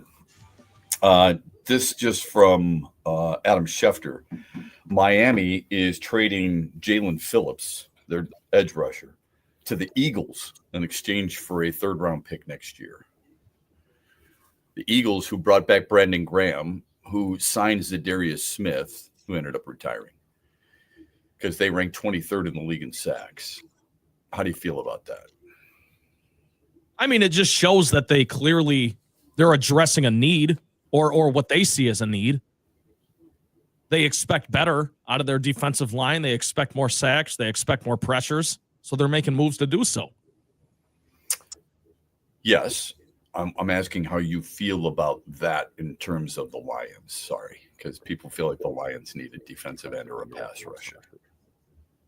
Yeah, well, there you go. I mean, that I don't know if that's what it would take for the Lions to make a trade, because I don't have any names for you, but by all means, yeah, get some draft picks, deal some draft picks away for some defensive end. Third-round pick, though? I think that's a little much, but if you want to hold pace with the Eagles, they just set the bar for you. I think a third-round pick is a lot. I think it's too much. Yeah, me too. Personally, I think they need to address the offensive line. Well, especially after yesterday, yeah. Well, yeah. But even before, but yeah. Let's get to some texts. Go ahead. Fire away. Shep and Trent, good morning. It's Peter. I'd be calling the Titans and getting Zeitler back on this roster ASAP. You know, that's a really good point. Excellent point. You're right, Peter. I'd do the same thing. Me too. I would. I love that suggestion. Tennessee's not going anywhere.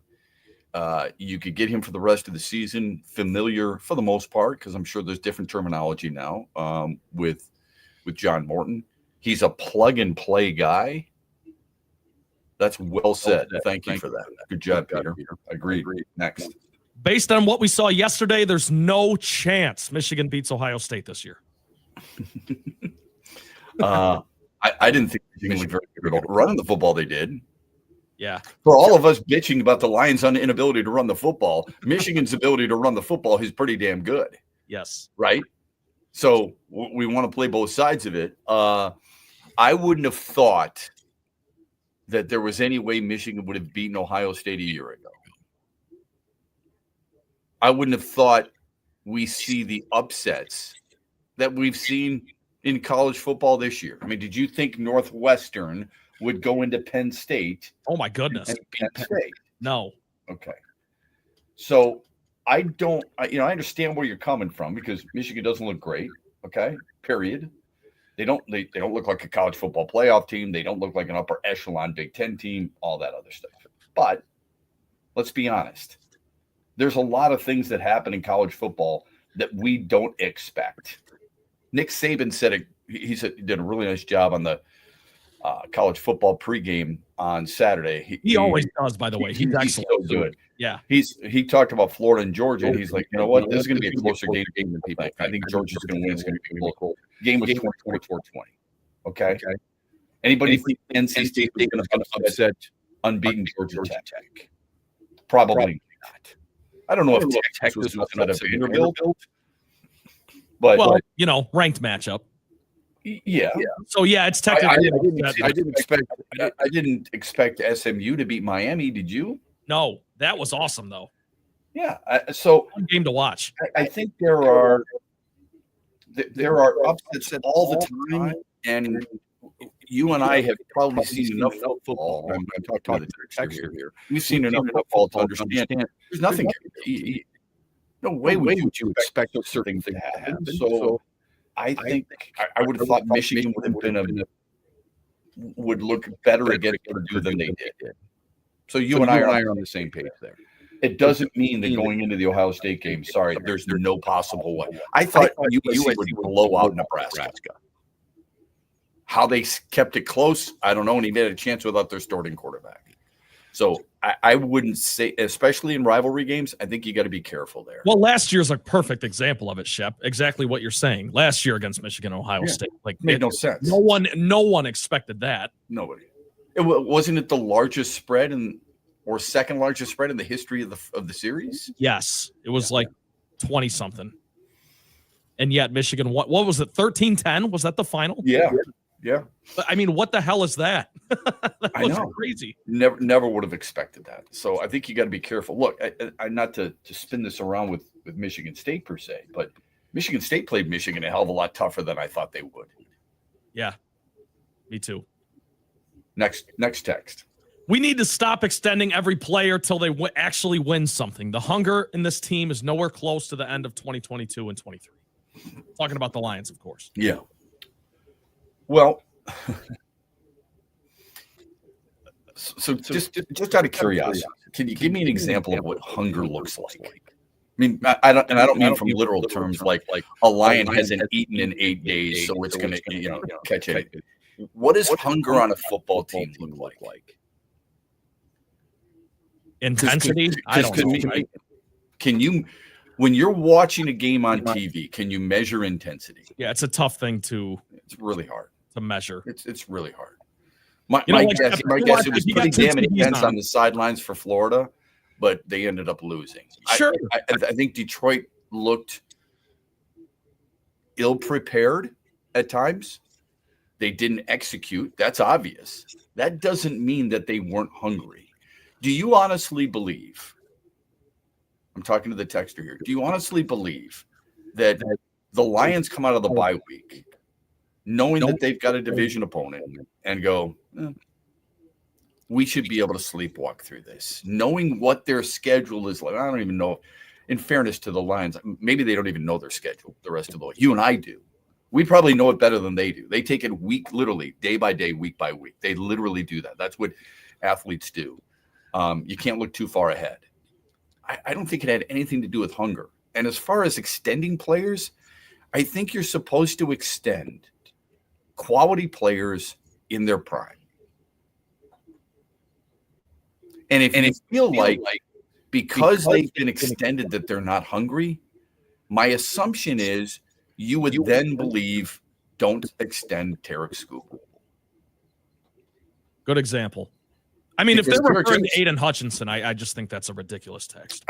I look. What do you want them to do? Here's how I oftentimes look at games. Did you notice Aiden Hutchinson? I did. Yeah. Oh yeah, quite a bit. Yes. Yeah. I'm sorry. When you've got 3 quarterback hits, when you've got a sack, you've got a tackle for loss, and you've got 5 quarterback pressures. I believe it was 5. I think very rarely do you not. Come on. Okay. Yeah. Now you're not going to win every single time, and you got to get home more often. I'm not making an excuse for him. I've already gone through this in the first hour at the Lions. It was a huge letdown. It was disappointing. They didn't seem like they were prepared. They need to be better. I can go on and on with all those different things that we said in the 6 o'clock hour. But to talk about a lack of hunger is little deceiving to me. And if you're telling me you don't want to extend young guys, then basically what you're saying is, hey, these young guys, even though they're playing well, you're going to make sure they ride it out to the end of the contract. You're going to save it all to the end. So when you've got a 5th-year option, eventually you're going to pick up the 5th-year option for Gibbs and Laporta and Campbell and Branch. Don't sign any of them until they've played through their contract. I want you to think about how ridiculous that sounds. While other teams are rewarding some of their younger players for what they've done to set them up financially for future seasons, you want to take them all to the end, no matter what they've done. It doesn't matter that Aiden Hutchinson is number 1 in sacks and pressures and forced fumbles and fumble recoveries and all those things. It doesn't matter. You would say to his agent, we're taking you after we pick up the 5th-year option. We're going to take you to the end. We don't want to extend you. What message does that send? Well, and Shep, this is why. I mean, I love the passion of fans, but can we not overreact like that? That to me is. I mean, we had Jeremy Reisman on last week, and he talked about how they have now extended 7 guys through the 2028 season. They're trying to keep this core together. Do you not want to? What's the alternative? Would you rather have Matt Patricia and go 6-10? Is that what you want? No, but don't overreact the other way. The alternative for the texture is to me, it sounds like fine, Dan Campbell, but you've got to you're not rewarding guys too early, is what he wants them, or she wants them to win and then extend.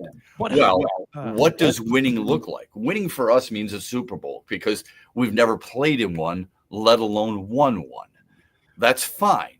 But you're going to be, in the meantime, you're just going to let guys walk because they didn't win you a Super Bowl yet. You've got to have good players. You've got to have really good players.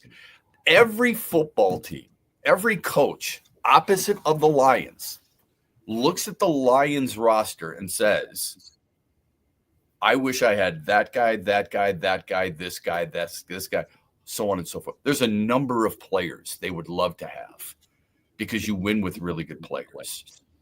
Okay? You can't say that about every team in Detroit. Every NBA coach would love Cade Cunningham, but there's plenty of guys that you wouldn't necessarily need or say gotta have, right? The Lions have more of those players than any team in the city, and I would argue more of those players than just about any team in the National Football League. Every team would want Penei Sewell. Every team would want an Amon-Ra St. Brown. Every team would love to have a Sam Laporta. Every team would love a Jahmyr Gibbs. Every team would love a Jack Campbell and an Aiden Hutchinson and an Aleem McNeil and a Brian Branch and a Kirby Joseph. Okay? I can give you – now, that doesn't mean that automatically Baltimore is going to say, forget Kyle Hamilton, give me Kirby Joseph. I'm saying they would want those players. You have to extend them to keep them. Yeah. Do they have to play better? Yes. It does not excuse what took place yesterday.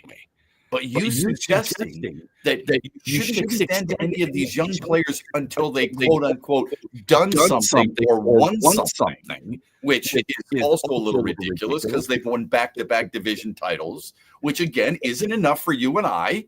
But they've also won playoff games. Okay. They've won a couple of playoff games. I know it's a low bar. I'm not trying to sell you on that aspect that they've won something. I'm telling you, this is how you do win. That's worth it. You win by keeping young, good players in the primes of their careers. That's how you do it. And you keep that group together because they have won playoff games. And while that might not be enough for you, that's how you eventually get to a Super Bowl and win it. Right? Well, you hope so. What are we talking about here? You hope so. I mean, there's teams that have won playoff games and not been able to get to Super Bowl. So I get it. But that's how you do it. Frustration. But you've got to start with some really good players. I was listening to a podcast the other day, and it was, about building champions and how you've got to have the right young players, but you have to have the right veterans too. And it's a really good experience for the younger players to kind of learn under that. When the Tigers are going really well, who were some of the guys who came in and stabilized them? Could have been a Sean Casey. It was a Kenny Rogers. It was a Carlos Guillen. And a little bit later on, as they move forward, who was stabilizing them? Ian Kinsler and Torrey Hunter and guys like that. You didn't have to be all young, and you didn't have to be all veteran laden. You had to have a nice blend. The Lions have that blend. I still believe this team is good enough to be a Super Bowl contender. Yesterday shook me a little bit. I was surprised at the lack of ability to stop the run. I'm still surprised at their third down efficiency or the lack thereof. And I was surprised at the offensive line's inability to pave the way for Montgomery and Gibbs and protect Goff overall.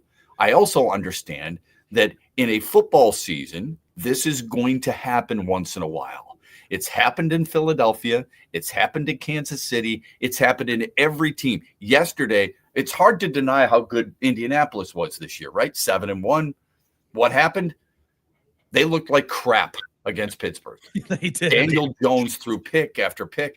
And then suddenly you've got a 41-year-old winning. Who would have thought that? Not many, especially the way Pittsburgh had been playing the last couple of weeks. Especially defensively, Shep. I mean, that's a crazy thing that Pittsburgh's defense is not something we trust right now. Yeah, but the point is, things are changing constantly in the National Football League. Most people would have said, you know what? Green Bay is really tough. Did you think they would lose to Carolina? At home? Nope. Hell no, you didn't. Now, it hurts that Kraft is out for the year, unfortunately, because he's a really good player. My point is things are going to change in the National Football League regularly. The best team in football has how many losses? 2. Who that is, we can debate. Is it Denver? Is it New England? You know, New England's 7-2. Have they had a stinker? Yes, they have. They've had a couple of them. All right. So let's not overreact. Granted, 8 games. You have more than half the season left. I hope you know that, which is also troubling. Because as quickly as the season comes upon us and suddenly you hit the bye week and you think, wow, this season's moving fast, you look on the back end and you're like, man, there are 9 games left and our offensive line needs a mash unit. Another text. Go ahead. Trent's a fan that's just happy to get to the playoffs. He's too young to see what the Lions have been doing for 40, 50 years. I'll let you drive with that one, Shep. That's not true. No, I don't think that's true. I think Trent's a positive person, so that's a good thing. All right. I think sometimes he gets emotionally, and it can be a little too emotional for him. But he also understands that the Lions have been good over the last couple of years. He trusts certain people, coaches and players, which is a good thing. And you can make this argument. Because he hasn't been burned as often as you have as a texter, he's not as cynical. And that's a positive. That's a really positive thing. All right. I think the texter and I, because we've seen so much agony, so much frustration, and are hoping to be, risen from that NFL dead, if you will, that we want everything to be perfect every week. That's just not the way it works in the NFL. I think I'm a little bit more level-headed about that than the texter is. But I think Trent hasn't been burned by that stuff where he's not so cynical. There can be a little bit too much optimism and losing sight of what's wrong. But guess what? I think a lot of us lost sight of what was wrong with this team over the last couple of weeks, including yours truly. Even in the win against Tampa, we should have noticed some things. They've got to be addressed. Phone number on the Wire hotline is 866-838-4843. We got Hero and Heels at 8:18. This hour has been brought to you by Meyer. Huge here for the Michigan High School Athletic Association. You can stay up to date on the latest from Lansing 24/7 at MHSAA.com, at MHSAA on Twitter, and MHSAA on Facebook. The latest news, press releases, and stories connected to every high school in the state of Michigan, available for you 24/7 from the Michigan High School Athletic Association. Log on to MHSAA.com, at MHSAA on Twitter, and MHSAA on Facebook. And if you're looking for archive, boys and girls, high school sports, MHSAA.TV. That's MHSAA.TV. 24/7, everything you need to know about high school sports in Michigan. Log on to MHSAA.com. Soar to new heights of winning with Eagle Casino and Sports. Enjoy your favorite games wherever you are, whether at home or on the go. Dive into exciting slots, spin the roulette wheel, or challenge yourself with virtual table games, all at your fingertips. Sign up now and opt in to receive a deposit match up to $1,500 for the casino, plus up to 100 free spins. Download the Eagle Casino and Sports app today and experience winning with just a tap. Go you! Must be located in Michigan and 21 years or older. Other conditions apply. Visit playeagle.com to join the action. Gambling problem, call 1-800-GAMBLER. What's up, Michigan? You're listening to my good friend Shep. The Huge Show is coming up later today at 3, right here on the Michigan Sports Network. Pro football can be a tough road as a player, full of highs and lows, injuries, roster decisions, and someone always gunning to take your job. Bottom line, there's a lot of uncertainty, and you need to know how to navigate it. Hi, I'm Mitch Lyons, former Steeler and Falcon tight end, and founder of Mitch Lyons Wealth. Back in my NFL days, protection was important, protecting the quarterback, the ball, and your body. Retirement is no different. When you're in the retirement red zone, you need a retirement of steel. A retirement protected from a tumultuous stock market with an income that never stops and can only increase. You can get growth tied to the stock market without putting your nest egg in jeopardy. That's right. If the market goes up, you can lock in gains, but if it goes down, you don't lose a dime. Contact us today to schedule a 10-minute intro call to see if we can help you retire comfortably without worry. Call today and we'll send you my book, Retirement of Steel. You've got nothing to lose and everything to gain. Call 866-85-STEEL. That's 866-857-8335. Again, 866-857-8335. MitchLionsWealth.com, your best game plan to protect, grow, and win retirement. Huge here with a message to all of you Lions fans. My good friend Josh Garvey, who runs Dorn Mayhew's Grand Rapids office, will join me every Thursday with former Lion Lomas Brown, and we'll go inside the Lions each and every week all the way through the Super Bowl. Dorn Mayhew is proud to partner with the Huge Show, and we're proud to have a guy like Josh Garvey join us in studio every week. If you have a Lions question or comment, you can drop them at Huge Show on Twitter, The Huge Show on Facebook. Dorn Mayhew, proud to be a part of the West Michigan community and across the entire state with their corporate worldwide headquarters in Troy, Michigan. So make plans every Thursday, 5 p.m. It's Josh Garvey, who is a managing shareholder at Dorn Mayhew's GR office, with Lomas Brown on the Huge Show going inside the Lions every Thursday at 5 p.m. You are listening to X's and Bros with Matt Shepard on the Michigan Sports Network, but you don't need to be in Michigan to tune us in. Search XB Mornings on X or X's and Bros on YouTube.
punches back. We're going to smile at you. And when you knock us down, we're going to get up. And on the way up, we're going to bite a kneecap off. Home run! Home run! He hit it a mile! Let's give them the keys to the Hall of Fame, but not tonight. Tonight they earn the Stanley Cup. Steve Eisenman, come get it. It feels like cool. Heaven must be lying. I got one question for you, Michigan Nation. Who's got it better than us?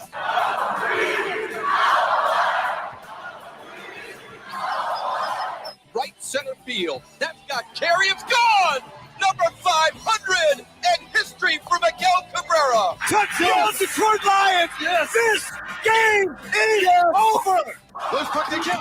They score! Red Wings win. Detroit basketball! Red Wings did win last night, 3-2 in a shootout. James Van Riemsdyk, way to go, baby.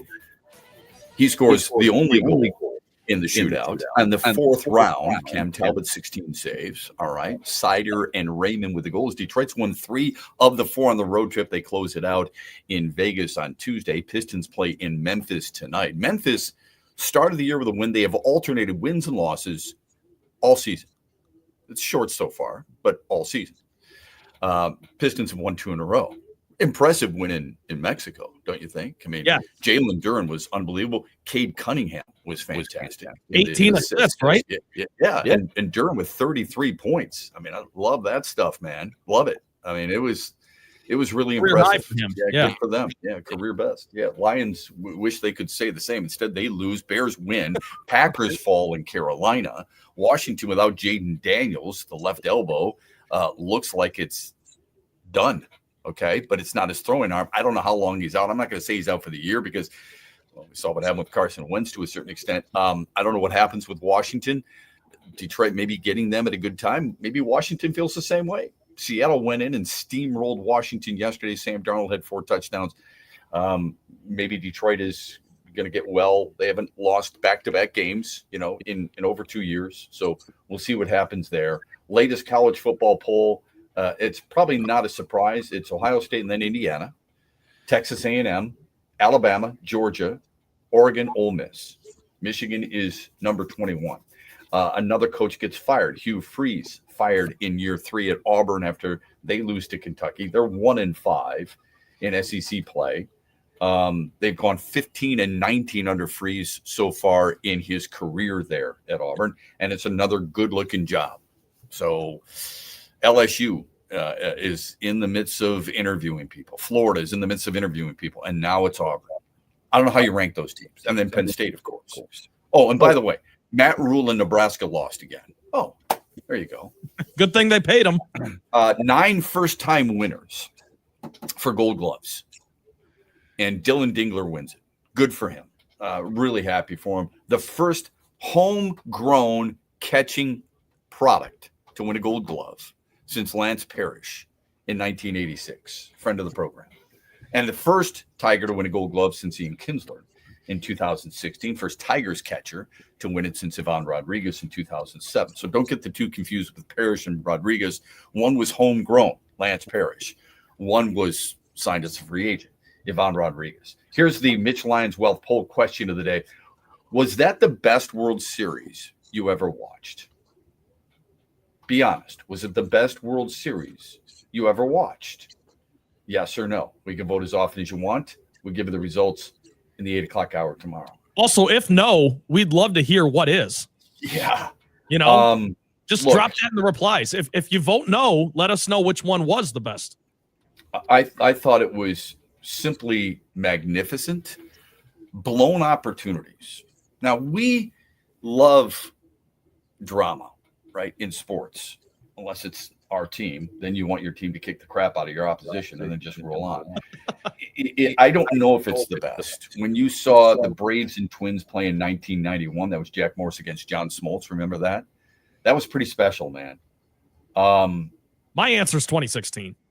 Yankees and Diamondbacks in 2001 played a classic, and the Diamondbacks had the walk-off. People forget New York had won 3 in a row and then went to the World Series and lost, and then 2 years later went back. Yeah, you talk about dynasty. That was incredible. When I was a kid, Carlton Fisk and the Red Sox played the Reds. It was in the mid-'70s. I think it was 75, 76. That was when Carlton Fisk hit a home run at Fenway Park off the foul pole down the left field line, and then was asking it to go fair. He wanted to go fair. It's a famous scene. I'm sure you've seen it. Yes. That was a Game 6. Red Sox won it. Then in Game 7, Joe Morgan had the game-winning RBI in the 9th, and the Reds won their World Series. So that was pretty special. This one, obviously, it's fresh in our minds, so we get it.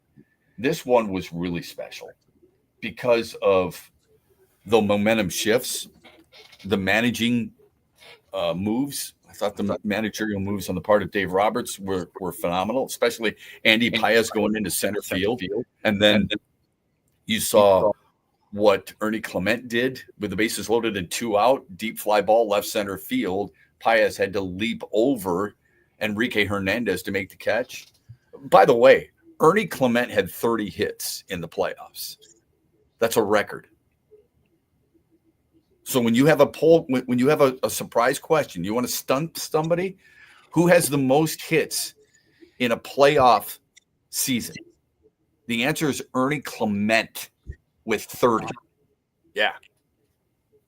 He was unbelievable. I would have thought Vladimir Guerrero Jr. would have been the MVP had Toronto won.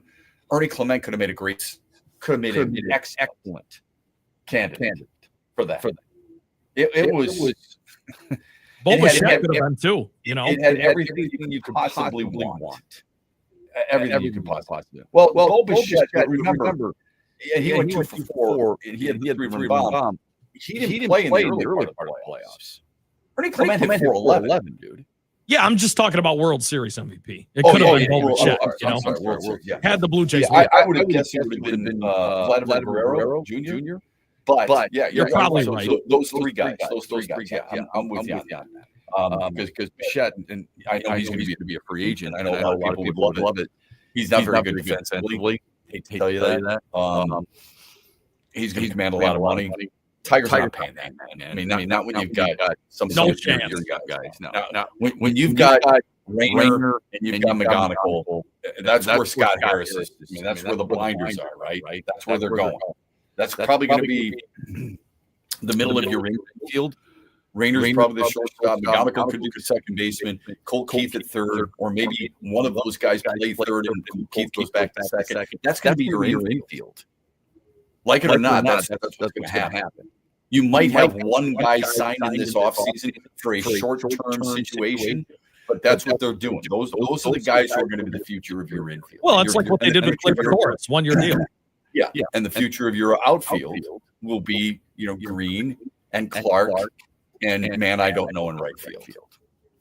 That's the way it's going to be. And then you're going to have Dylan Dingler, who's a Gold Glove catcher behind the dish, which is great. You know, and I'm not saying that's a bad situation, but all these people would think, Bo Bichette was great in Tiger's uniform. Alex Bregman was great in Tiger's uniform. I just don't see that happen. Do you? No, it's more about development right now than making a splash in free agency, and it should be. Well, I don't think it should. I think you've got to go out and you've got to go get somebody. Look, I just got done talking about how you've got young players and you've got veterans, and the key is blending the two. And you're not going to have that if you've got all these young players. I get why we're excited about young players, but we don't know what they're going to deliver. Just because they're kicking the crap out of it in the Arizona Fall League doesn't mean that that's going to translate to the major leagues. Just because they played well at Erie doesn't mean that they're going to play well at the major league level. Well, yes, you've always said you want everyday players. Yeah. I hope they do. But you've got to find somebody, and you've got to find somebody pretty quick. When we come back, we've got X's and BrO's Monday staple at 8:18. It is hero and heel. Who's your hero? Who's your heel? We'll do that. Plus, we've got to answer Friday's poll question, get the daily wager, and a whole lot more. This is X's and BrO's, and we're brought to you in this third hour by Soaring Eagle Casino and Resort. Yeah, you know it. Rap Rewind 2000. Monday, December 29th at Soaring Eagle Casino and Resort featuring the boss, BrO's. Special guests, Twister, Baby Bash, and Ying Yang Twins. Tickets start at $75 and are on sale now at the box office at etix.com. Rap Rewind 2000. BrO's plus Twister, Baby Bash, and Ying Yang Twins. December 29th at Soaring Eagle. SoaringEagleCasino.com. Mitch Lyons here, founder of Mitch Lyons Wealth, where we create your best game plan to protect, grow, and win retirement. I'm here with Tiger legend Kirk Gibson, who we are proud to support and partner with on the newly opened Kirk Gibson Center for Parkinson's Wellness. Thanks, Mitch. We appreciate your support, and we are excited to have recently opened the center in Farmington Hills. It provides exercise therapy and educational programs that are helping the Parkinson's community, just like Mitch Lyons Wealth helps improve the quality for their clients' retirements. This center helps improve the quality of life for people with Parkinson's. And Gibby, the best part of all is that access to the center is available to the Parkinson's community free of charge, right? That's right, absolutely free of charge for people with Parkinson's and their care partners. You hit a couple of the most famous home runs in Major League history, Gibby, but I feel that your greatest hit will be the positive impact the Kirk Gibson Center is making in the fight against Parkinson's. Mitch, since my diagnosis, I get up every day and focus on winning that day. This center encourages others to do the same. Awesome, Gibby. To learn more, go to kirkgibsoncenter.org.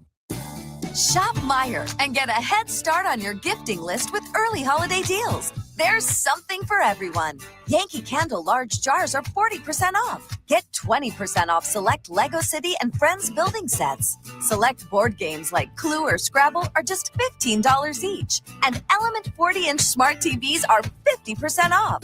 Save a good deal more on the gifts they can't get enough of at Meyer. Exclusions apply. See all deals in the Meyer app.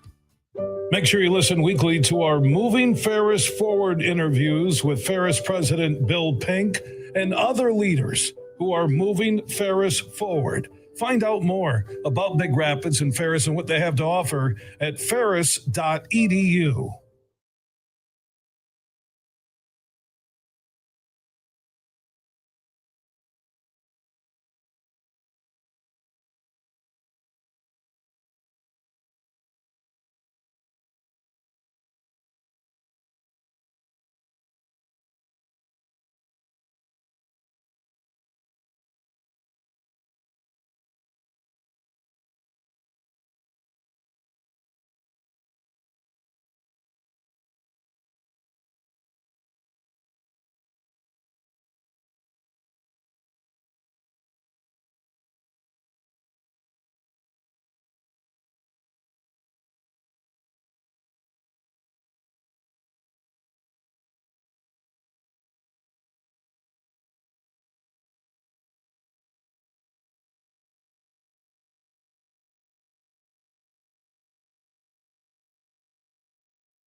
Good song coming back. Welcome back. X's and Bros, Monday through Friday, 6 until 9. Thanks for the text, by the way. Really appreciate it. Tell a friend. And we say that because, in fairness, it's true. We love new listeners. We love existing listeners. We want to hear from you. We have more we can read after Heroes and Heels. Yeah, we'll do that. Look, I'll end this morning. I hate, it's not an unknown secret here, but in sports talk radio, and I get it, people are listening to podcasts these days. That's fine. But sometimes you want a reaction. Sometimes you want interaction. I want interaction. I love talking to guests. Yeah. But I also love talking to listeners. And I love the debate. I love you trying to change my mind. And you have, by the way. I was in a group text. Somebody had texted us earlier today. I'd go back and get Kevin's life. I'd trade for him for 10. Amen to that. Like, that's a really good take. I didn't say that. Awesome point. That's a texter showing us their football acumen. That's what I want to see. And that's what I want to hear. And those are the things I want to talk about with you. So when we say tell a friend, give us a chance, right? Let us have somebody listen to us for a little bit. I think we have good sports content. Do I need to do a better job of lightening things up? Yes, I do. Because I know I get this from people in the media all the time. People want to be entertained, Shep. That's what it's all about. They want to be entertained. Okay. I'll try to work harder at that. But if you want good sports discussion, I think we provide that for you. I do. So, and every single morning. And Trent's a big part of that. All right, 8:18 every Monday we give you Hero and Heels. This is the best and worst of the weekend. Doesn't have to be a player, doesn't have to be a coach, doesn't have to be a specific team. It can be a league, it can be a committee, it can be just about anything you think is worthy of a hero or heel. So I always go first, and here we go. Mine is Yoshi Yamamoto of the Dodgers. Nice. Had a complete game win in game 2. Started and won game 6. On 24 hours notice, he came in relief and won game 7. Oh, my goodness. Amazing. 24 hours ago, this dude came out after throwing a ton of pitches, came out and threw a ton more in relief. Went 3-0 with a 1.02 ERA in the Fall Classic. He is the 14th pitcher to notch 3 wins in a single World Series, and the first since Hall of Famer Randy Johnson did it for the Diamondbacks in 2001. That doesn't mean they started. Doesn't mean all 14 pitchers started, Bob Gibson, Mickey Lolich, and won 3 games. It means they won 3 games, all right? He's the first pitcher with 3 road wins in a single World Series, and just the 4th pitcher to win both Game 6 and Game 7. Here are the others. Randy Johnson in 2001, Harry Brechin in 1946, never heard of him. Ray Creamer, 1925, never heard of him. I like to think I know baseball pretty well. Never heard of those 2 men. No idea. But Yoshi Yamamoto is now in that discussion. I don't like the Dodgers, full stop. I was in a group text, a lot of people. Oh, boy, it just shows you what a $300 million payroll is. And I said, well, actually, with the tax associated with it, it's $500 million. Oh, yeah. Okay. But you want your team to spend. You would like your team to spend. I would like my team to spend. Doesn't have to be $300 million, but I would like my team to spend. We're going to hold it against them because they spent money and they bought Mookie Betts, Freddie Freeman, Shohei Ohtani, Max Muncy. They bought them. They bought Tyler Glasnow. Okay, whatever. Let me ask you this. The last time you went down any championship team, NBA, Oklahoma City, NHL, Florida Panthers, NFL, Philadelphia Eagles, MLB, Los Angeles Dodgers. Can you name all the homegrown products? Does it mean more to you when they're homegrown? It does for you and I. Good song, by the way, by Zach Brown Band. It means more to you and I. You know why? Because you watch them grow up through your system. Everybody outside of your area, they don't care. Right. They don't care. All they care about is, are you getting the ring? Just win. Yeah, you and I don't. If I brought up any Super Bowl champion or any MLB champion, can you tell me all those who were homegrown? Not if they're not from there. Who cares? Give me winners. Give me players. Anyway, that's my hero. Go ahead. Self-indulgent today, but my hero's my dad. It's my dad's birthday today. Hey, happy birthday. And I'm very fortunate to have such a supportive, loving father. It's not lost on me how rare that can be. And I can't imagine life without him. He listens to the show at work every morning. He supports my dream to do sports talk radio, supports both my brother's dreams as well. He's the man. I love my dad. He's my hero today. That's all I got. You know what? That's the best one we've ever had. So I'm glad you said that. Happy birthday to your dad. I hope you, if you didn't get him something really nice, I hope you take him out to a really nice place. And we are going to dinner tonight. Yes. He's a really good dude. Well, I hope you buy. He's a really good dude. And your grandfather's great too. So really, really happy for him. And I'm glad you said that one. That one trumps mine for sure. Here's my heel. My heel is Nebraska. Nebraska reaffirmed its faith in their third-year head coach, Matt Rule, who, by the way, I thought was a great hire. I'm striking out, by the way, on a lot of hires. Oh, Jonathan Smith, what a great hire. Matt Rule, what a great hire. Anyway, they gave him a 2-year contract extension last Thursday.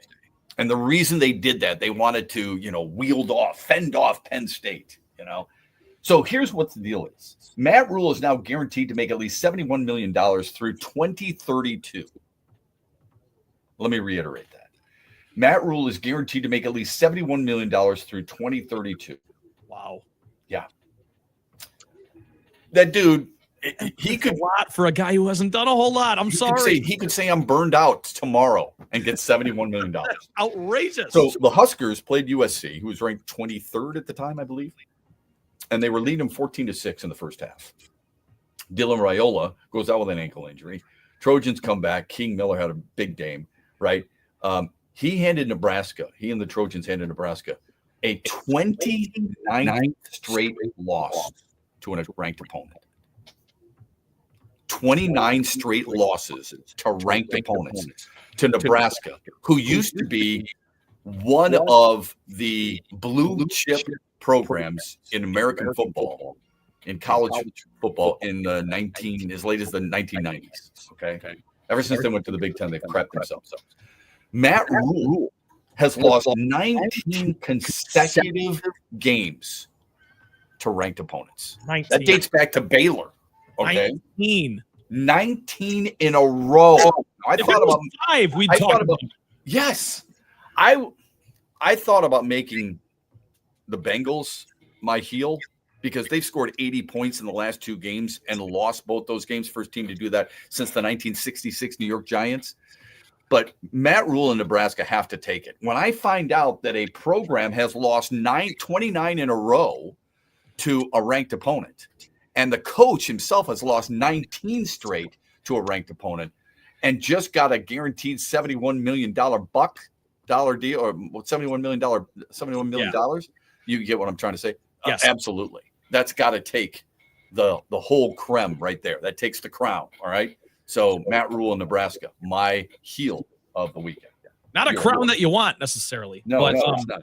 Shep, I'll stay closer to home. My heel is that Lions offensive line. If we're going to praise these guys constantly, which we do, and it's warranted when they play very well, more times than not, we have to call them out when they stink like they did yesterday. Couldn't run the ball. You couldn't give Goff time to throw. There were a lot of issues with yesterday's Lions performance, but I'd put the O-line at number 1, simply.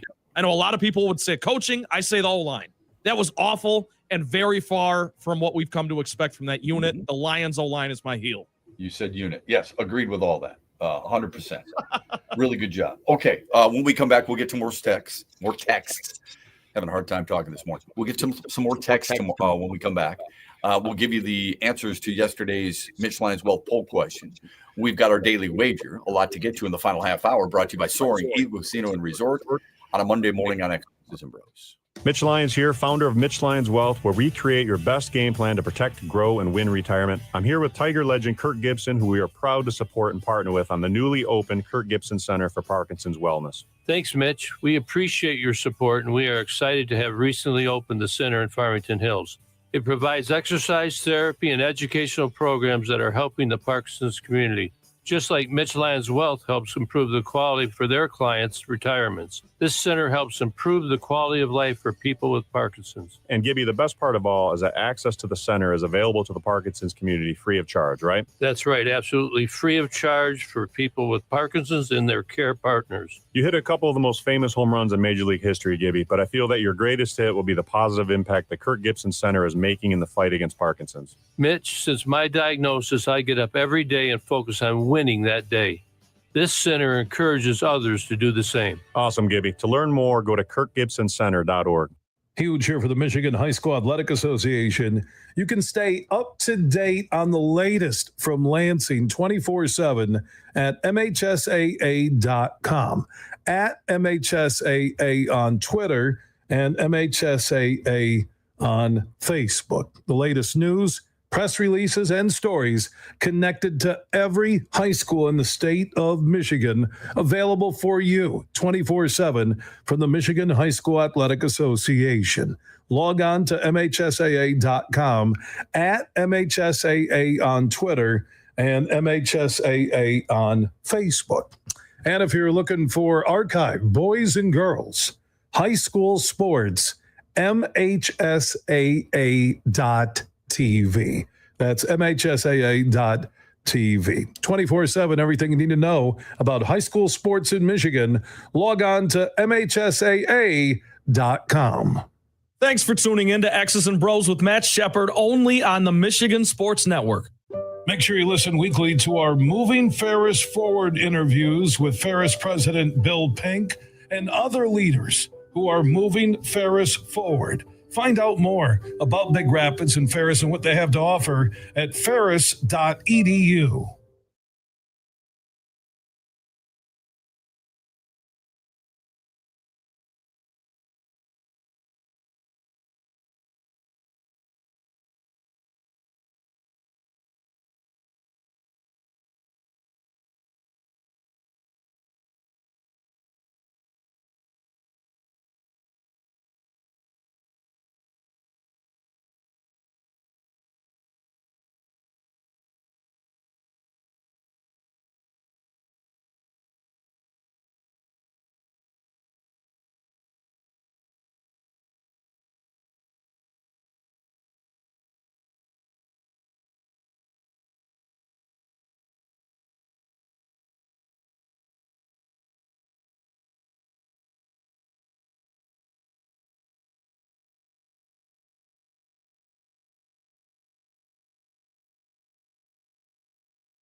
Yeah, I think that's a recipe, to be honest, no matter what for us, is just trying to play pretty predictable, direct, straightforward, and just kind of let our abilities take over from that. But I find that that's when we're playing our best, is when we're all very predictable to each other. I get the sense that's James Van Riemsdyk, who had the winning goal for Detroit last night. He had the shootout goal. Detroit wins it 3-2 in San Jose. It was the lone goal in the shootout. It was in the fourth round. You had Lucas Raymond, you had Alex DeBrincat, you had Dylan Larkin, and then James Van Riemsdyk, and then Cam Talbot able to stop Tyler Toffoli. So Detroit wins it. They've won 3 so far of the 4 on the road. So it's really cool. I get the sense that sometimes, though, it's kind of the same. If you got to be responsible to your players, right? To your teammates. That's the way it is in just about every single sport. Pretty interesting quote last night after the game from Taylor Decker of the Lions, where when people asked him what's the problem with the offense, and he and Jared Goff said this at the podium too. Look, we're not overly concerned. You and I can freak out because it's not our job to go back to the drawing board, and it's not our job to go back to the film room, and not our job to get ready for Washington. So we can freak out. That's easy for you and I to do. Those guys are trying not to freak out, and they're not. And Taylor Decker said the big problem with us yesterday, too many third down and longs. Yeah. That's the reason. And this team has not converted all season, which is unbelievable. It's hard to imagine this for as good as this offense is. And the offense still ranks 3rd in the league in scoring, for what that's worth. They have not converted a 3rd and 10 or longer all season. That's how bad it is. That's brutal. So let's see if it pays off with a win in Washington. Here's my sense. They go in to beat the Commanders, almost said it. Go in and beat the Commanders without Jay Daniels. People hold that against them and say, well, you're supposed to do that. The second half of this season, is it even the second? I don't know. But here's what I do know. This schedule, you and I both talked about it before the season began. Talked about how hard this schedule is going to be. You're going to have to go to Philadelphia. They traded Jalen Phillips, according to Adam Schefter. They've made 3 trades recently, by the way. They got to host the Giants. They're not very good. They got to host the Packers. We think are good, but they've lost the Browns and the Panthers. Think about that for a moment. Yeah, you'd like to think you can beat the Packers at home. Right. Put the blind. I'm going to like you don't know anything about football. I'm going to tell you, this team lost at home to one of the worst teams a year ago. They worst team a year ago. Or one of them anyway, because the Titans had the first overall pick. And they lost to another team that is dysfunctional. Yes. And can't win. The Browns and the Panthers. And their offenses looked horrendous in both games, by the way. And we think, and they just lost their starting tight end, one of the best tight ends in football. And we think they're unbeatable. Yep. Okay. Well, we do. You get the Packers. A lot of people do. Then you get the Cowboys. They play the Cardinals tonight, and it's a really good offense, but you should be able to carve up that defense like no problem. No problem whatsoever. Then you're going to go at the Rams, who might be the best team in football right now. Did you see Matthew Stafford yesterday? Did you watch any of it? He baffles me still. At 37 years old, he's still playing at this level. Still throws one of the best balls in all of football. I mean, I know Lions fans want to hate him. God dang it, he didn't win here. Blah, blah, blah, blah. Dude he's en route to a Hall of Fame career, number 1, and number 2, 4 touchdowns yesterday. Just killing it. And did play a lot of the game yesterday without Puka Nacua and has won a couple of games without Puka Nacua. Then you've got to play Pittsburgh. That should be a win. Then you're at Minnesota. You've already lost to them. And then you're at Chicago. Well, the revenge game. Well, they're tied with you at 5-3. I may not like Ben Johnson, but what they've done is pretty impressive. Let's get to some more text. Then we get to the final results of the poll question, the daily wager, and then we're out of here on a Monday. Go ahead. League-wide issue, but very prevalent on the Lions. Why don't we wrap up the tackle anymore? It's just sloppy. Our franchise player in Hutch has a chance to tackle Minnesota's running back short of a first down, and instead throws a shoulder, pushes him 5 more yards for a first down. Right. Yep. I'm with you on that. I don't know what the hell has happened. I don't know why this is happening in the National Football League. The only thing I would tell you is it's not a recent phenomenon. It's been going on for a while. And you and I have complained about it for a while. I don't know if it's going to change. They're doing the same thing in college, by the way. Watch a college football game on a Saturday. Tell me who's wrapping up. They're doing the same thing in high school. Why? Is it coaching? Is it an unwillingness? Is it everybody wants the kill shot? Sorry, but that's the way it's described. The big blow to get on, state champs throughout the state. I don't know. Would you liken it to the 3-point shooting epidemic in basketball? The shift in all these kids wanting to shoot threes instead of drive the lane, I understand that. But Trent, can I just say this? Not literally, but you and I are as much to blame. When we talk about players, what do we talk about? We talk about how a player's shooting from three. When you watch highlights, are you not watching for 3-pointers and dunks? Of course. Are you not walking for the Michigan goal in hockey? Are you not watching for all those big hits that oftentimes do not include wrapping up, just sending a guy flying? Whoa, let's replay that again. Let's look at that again. That's what we've done. We have become a society. It's not just the league and the players and the coaches. We as fans consume that, thrive on that, and ask for more. Yep. That's sports. That's the entertainment part of sports that sometimes can bite you in the ass if you're a real sports fan, but that's the truth, man. How many people are talking about what a nice bunt Isaiah Kiner-Falefa laid down to get Vladimir Guerrero, who led off the inning with a double, and get him to third? How many people talked about that? Talk about the double. You talk about the solo homers from Muncy and Smith, right? For sure. But and even the big strikeouts, too. You talk about those. And Rojas with the solo homer that tied it up. That's what we're talking about.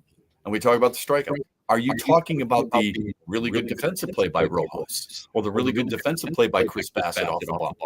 You're not talking about any of that, man. So let's call each other out, too. I'm calling myself out. We're all talking about the big plays too and the big hits. We are not talking about the great tackling and the wrapping. You know who wraps up on a regular basis? Jack Campbell. Yes, I was just going to say he's one of the best linebackers in the league. And a big reason is he's a sure tackler. You don't see, first of all, you don't see many guys running over him. You don't see many guys running away from him. And you don't see many guys getting out of his tackles.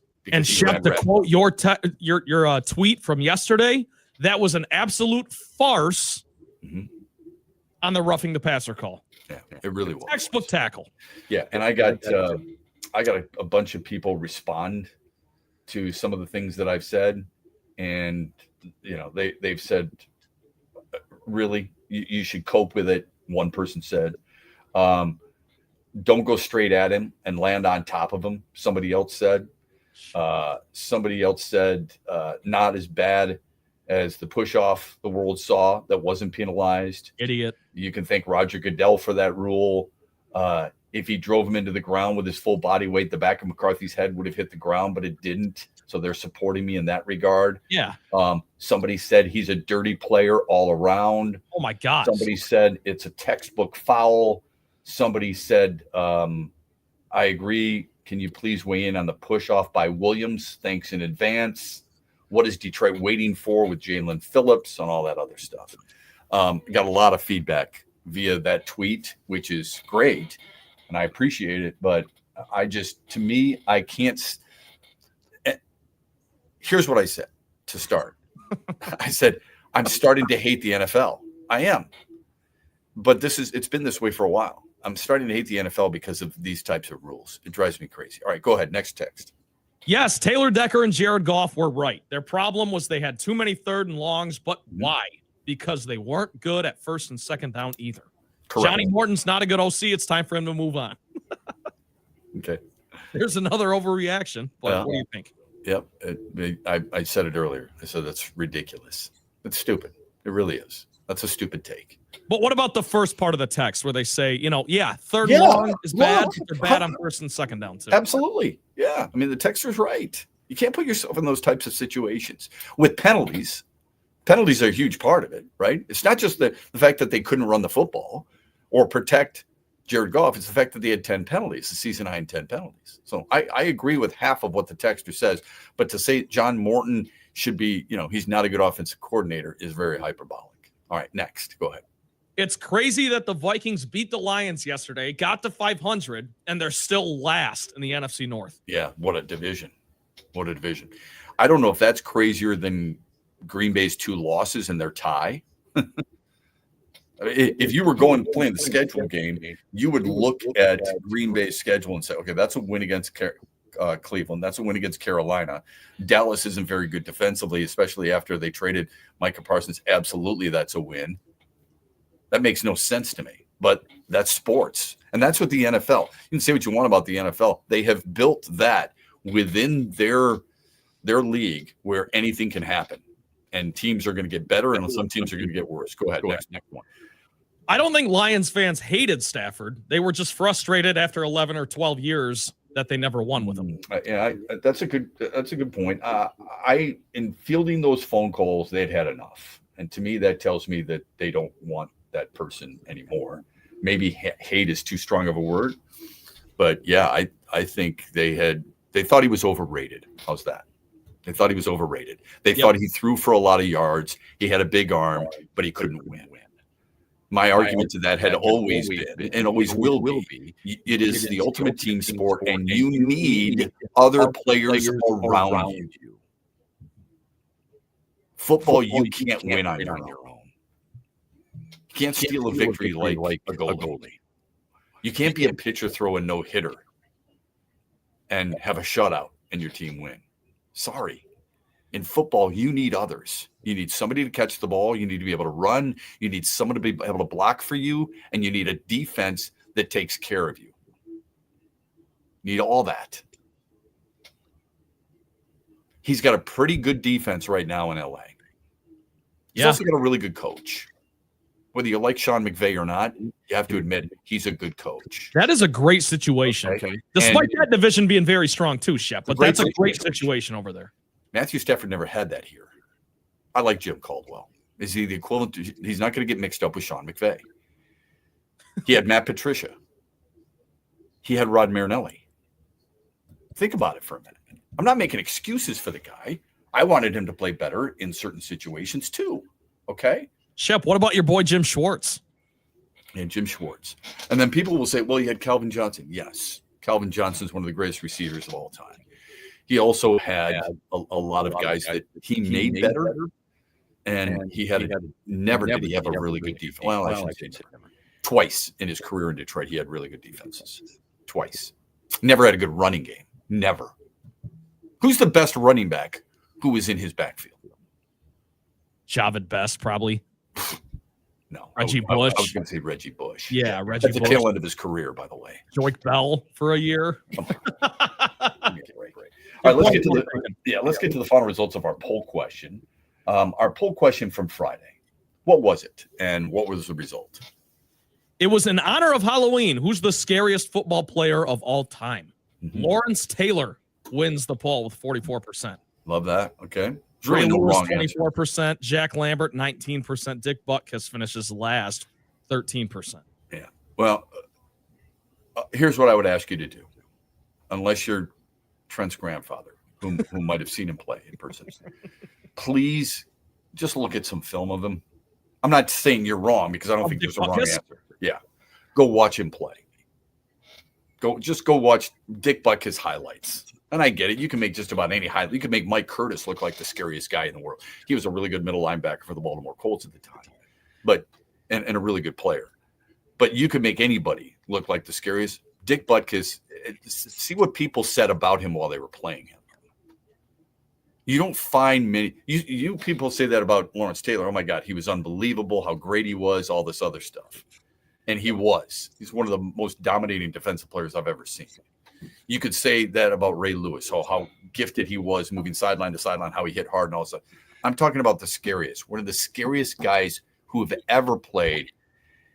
When players are out there going, literally, I'm scared to death of the man. That's Dick Butkus. Go, just put on YouTube, just type in YouTube Dick Butkus highlights and watch how he tries to tear people's head off their body. Dirty? Sure.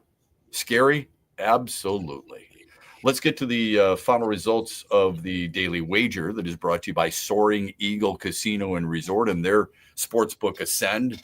It's a perfect place to watch the Pistons and the Monday Night Football game tonight. It is Ascend inside Soaring Eagle Casino and Resort. What did you have Friday? How'd you do? And what do you got for us tonight? Simply had the Dodgers to win Game 6 because this was back on Friday, and I wanted to see a Game 7. Yeah. So, I just wanted the Dodgers to win, force a Game 7. They did. And then I was rooting for the Blue Jays in Game 7. Didn't work out. But the Daily Wager won. So we'll try to get this week off to a strong start. I will take the Dallas Cowboys -3 tonight. I think the Cardinals stink. I'm a big James Conner fan, the running back there. He's out for the season. Yeah. I think without him, they're going to have trouble. I mean, that Dallas, you can say what you want about their defense. That offense is going to put up points and move the ball. Yeah, and Jonathan Gannon's going to get fired, and nobody believes in Kyler Murray. Jacoby Brissett's going to start. Murray may come in a little bit later, but yeah, all kinds of issues. I just love the Cowboys -3. Deep-rooted issues with Arizona. It's a bad football team. It's been a bad franchise. Believe it or not, they've been to a Super Bowl, the Lions have. The Bidwell family has actually been to a football game, the last football game of the year. And the Ford family has not. That's a hard thing to swallow. Yeah, if you follow anything in football history, the Bidwells are historically one of the cheapest organizations in all of football. All right, that's the Daily Wager. So Dallas given 3. I'm surprised it's not more than that. Given 3 tonight. Me too. That's why I love the Wager. line so much. I love it too. That's the Daily Wager. Daily Wager brought to you by Soaring Eagle Casino and Resort. Thanks a lot for all your texts. We appreciate it. Our thanks to Mitch Lyons for joining us as well, like he does every Monday. Mondays with Mitch. Great stuff. He actually tweeted at me that he's in the blind right now. So that's really good. Happy to join. So that's awesome. We'll be back with you tomorrow morning, 6 o'clock, here on X's and Bros across the state of Michigan. Have a great Monday, everybody. Yeah, you know it. Rap Rewind 2000. Monday, December 29th at Soaring Eagle Casino and Resort featuring the boss, BrO's.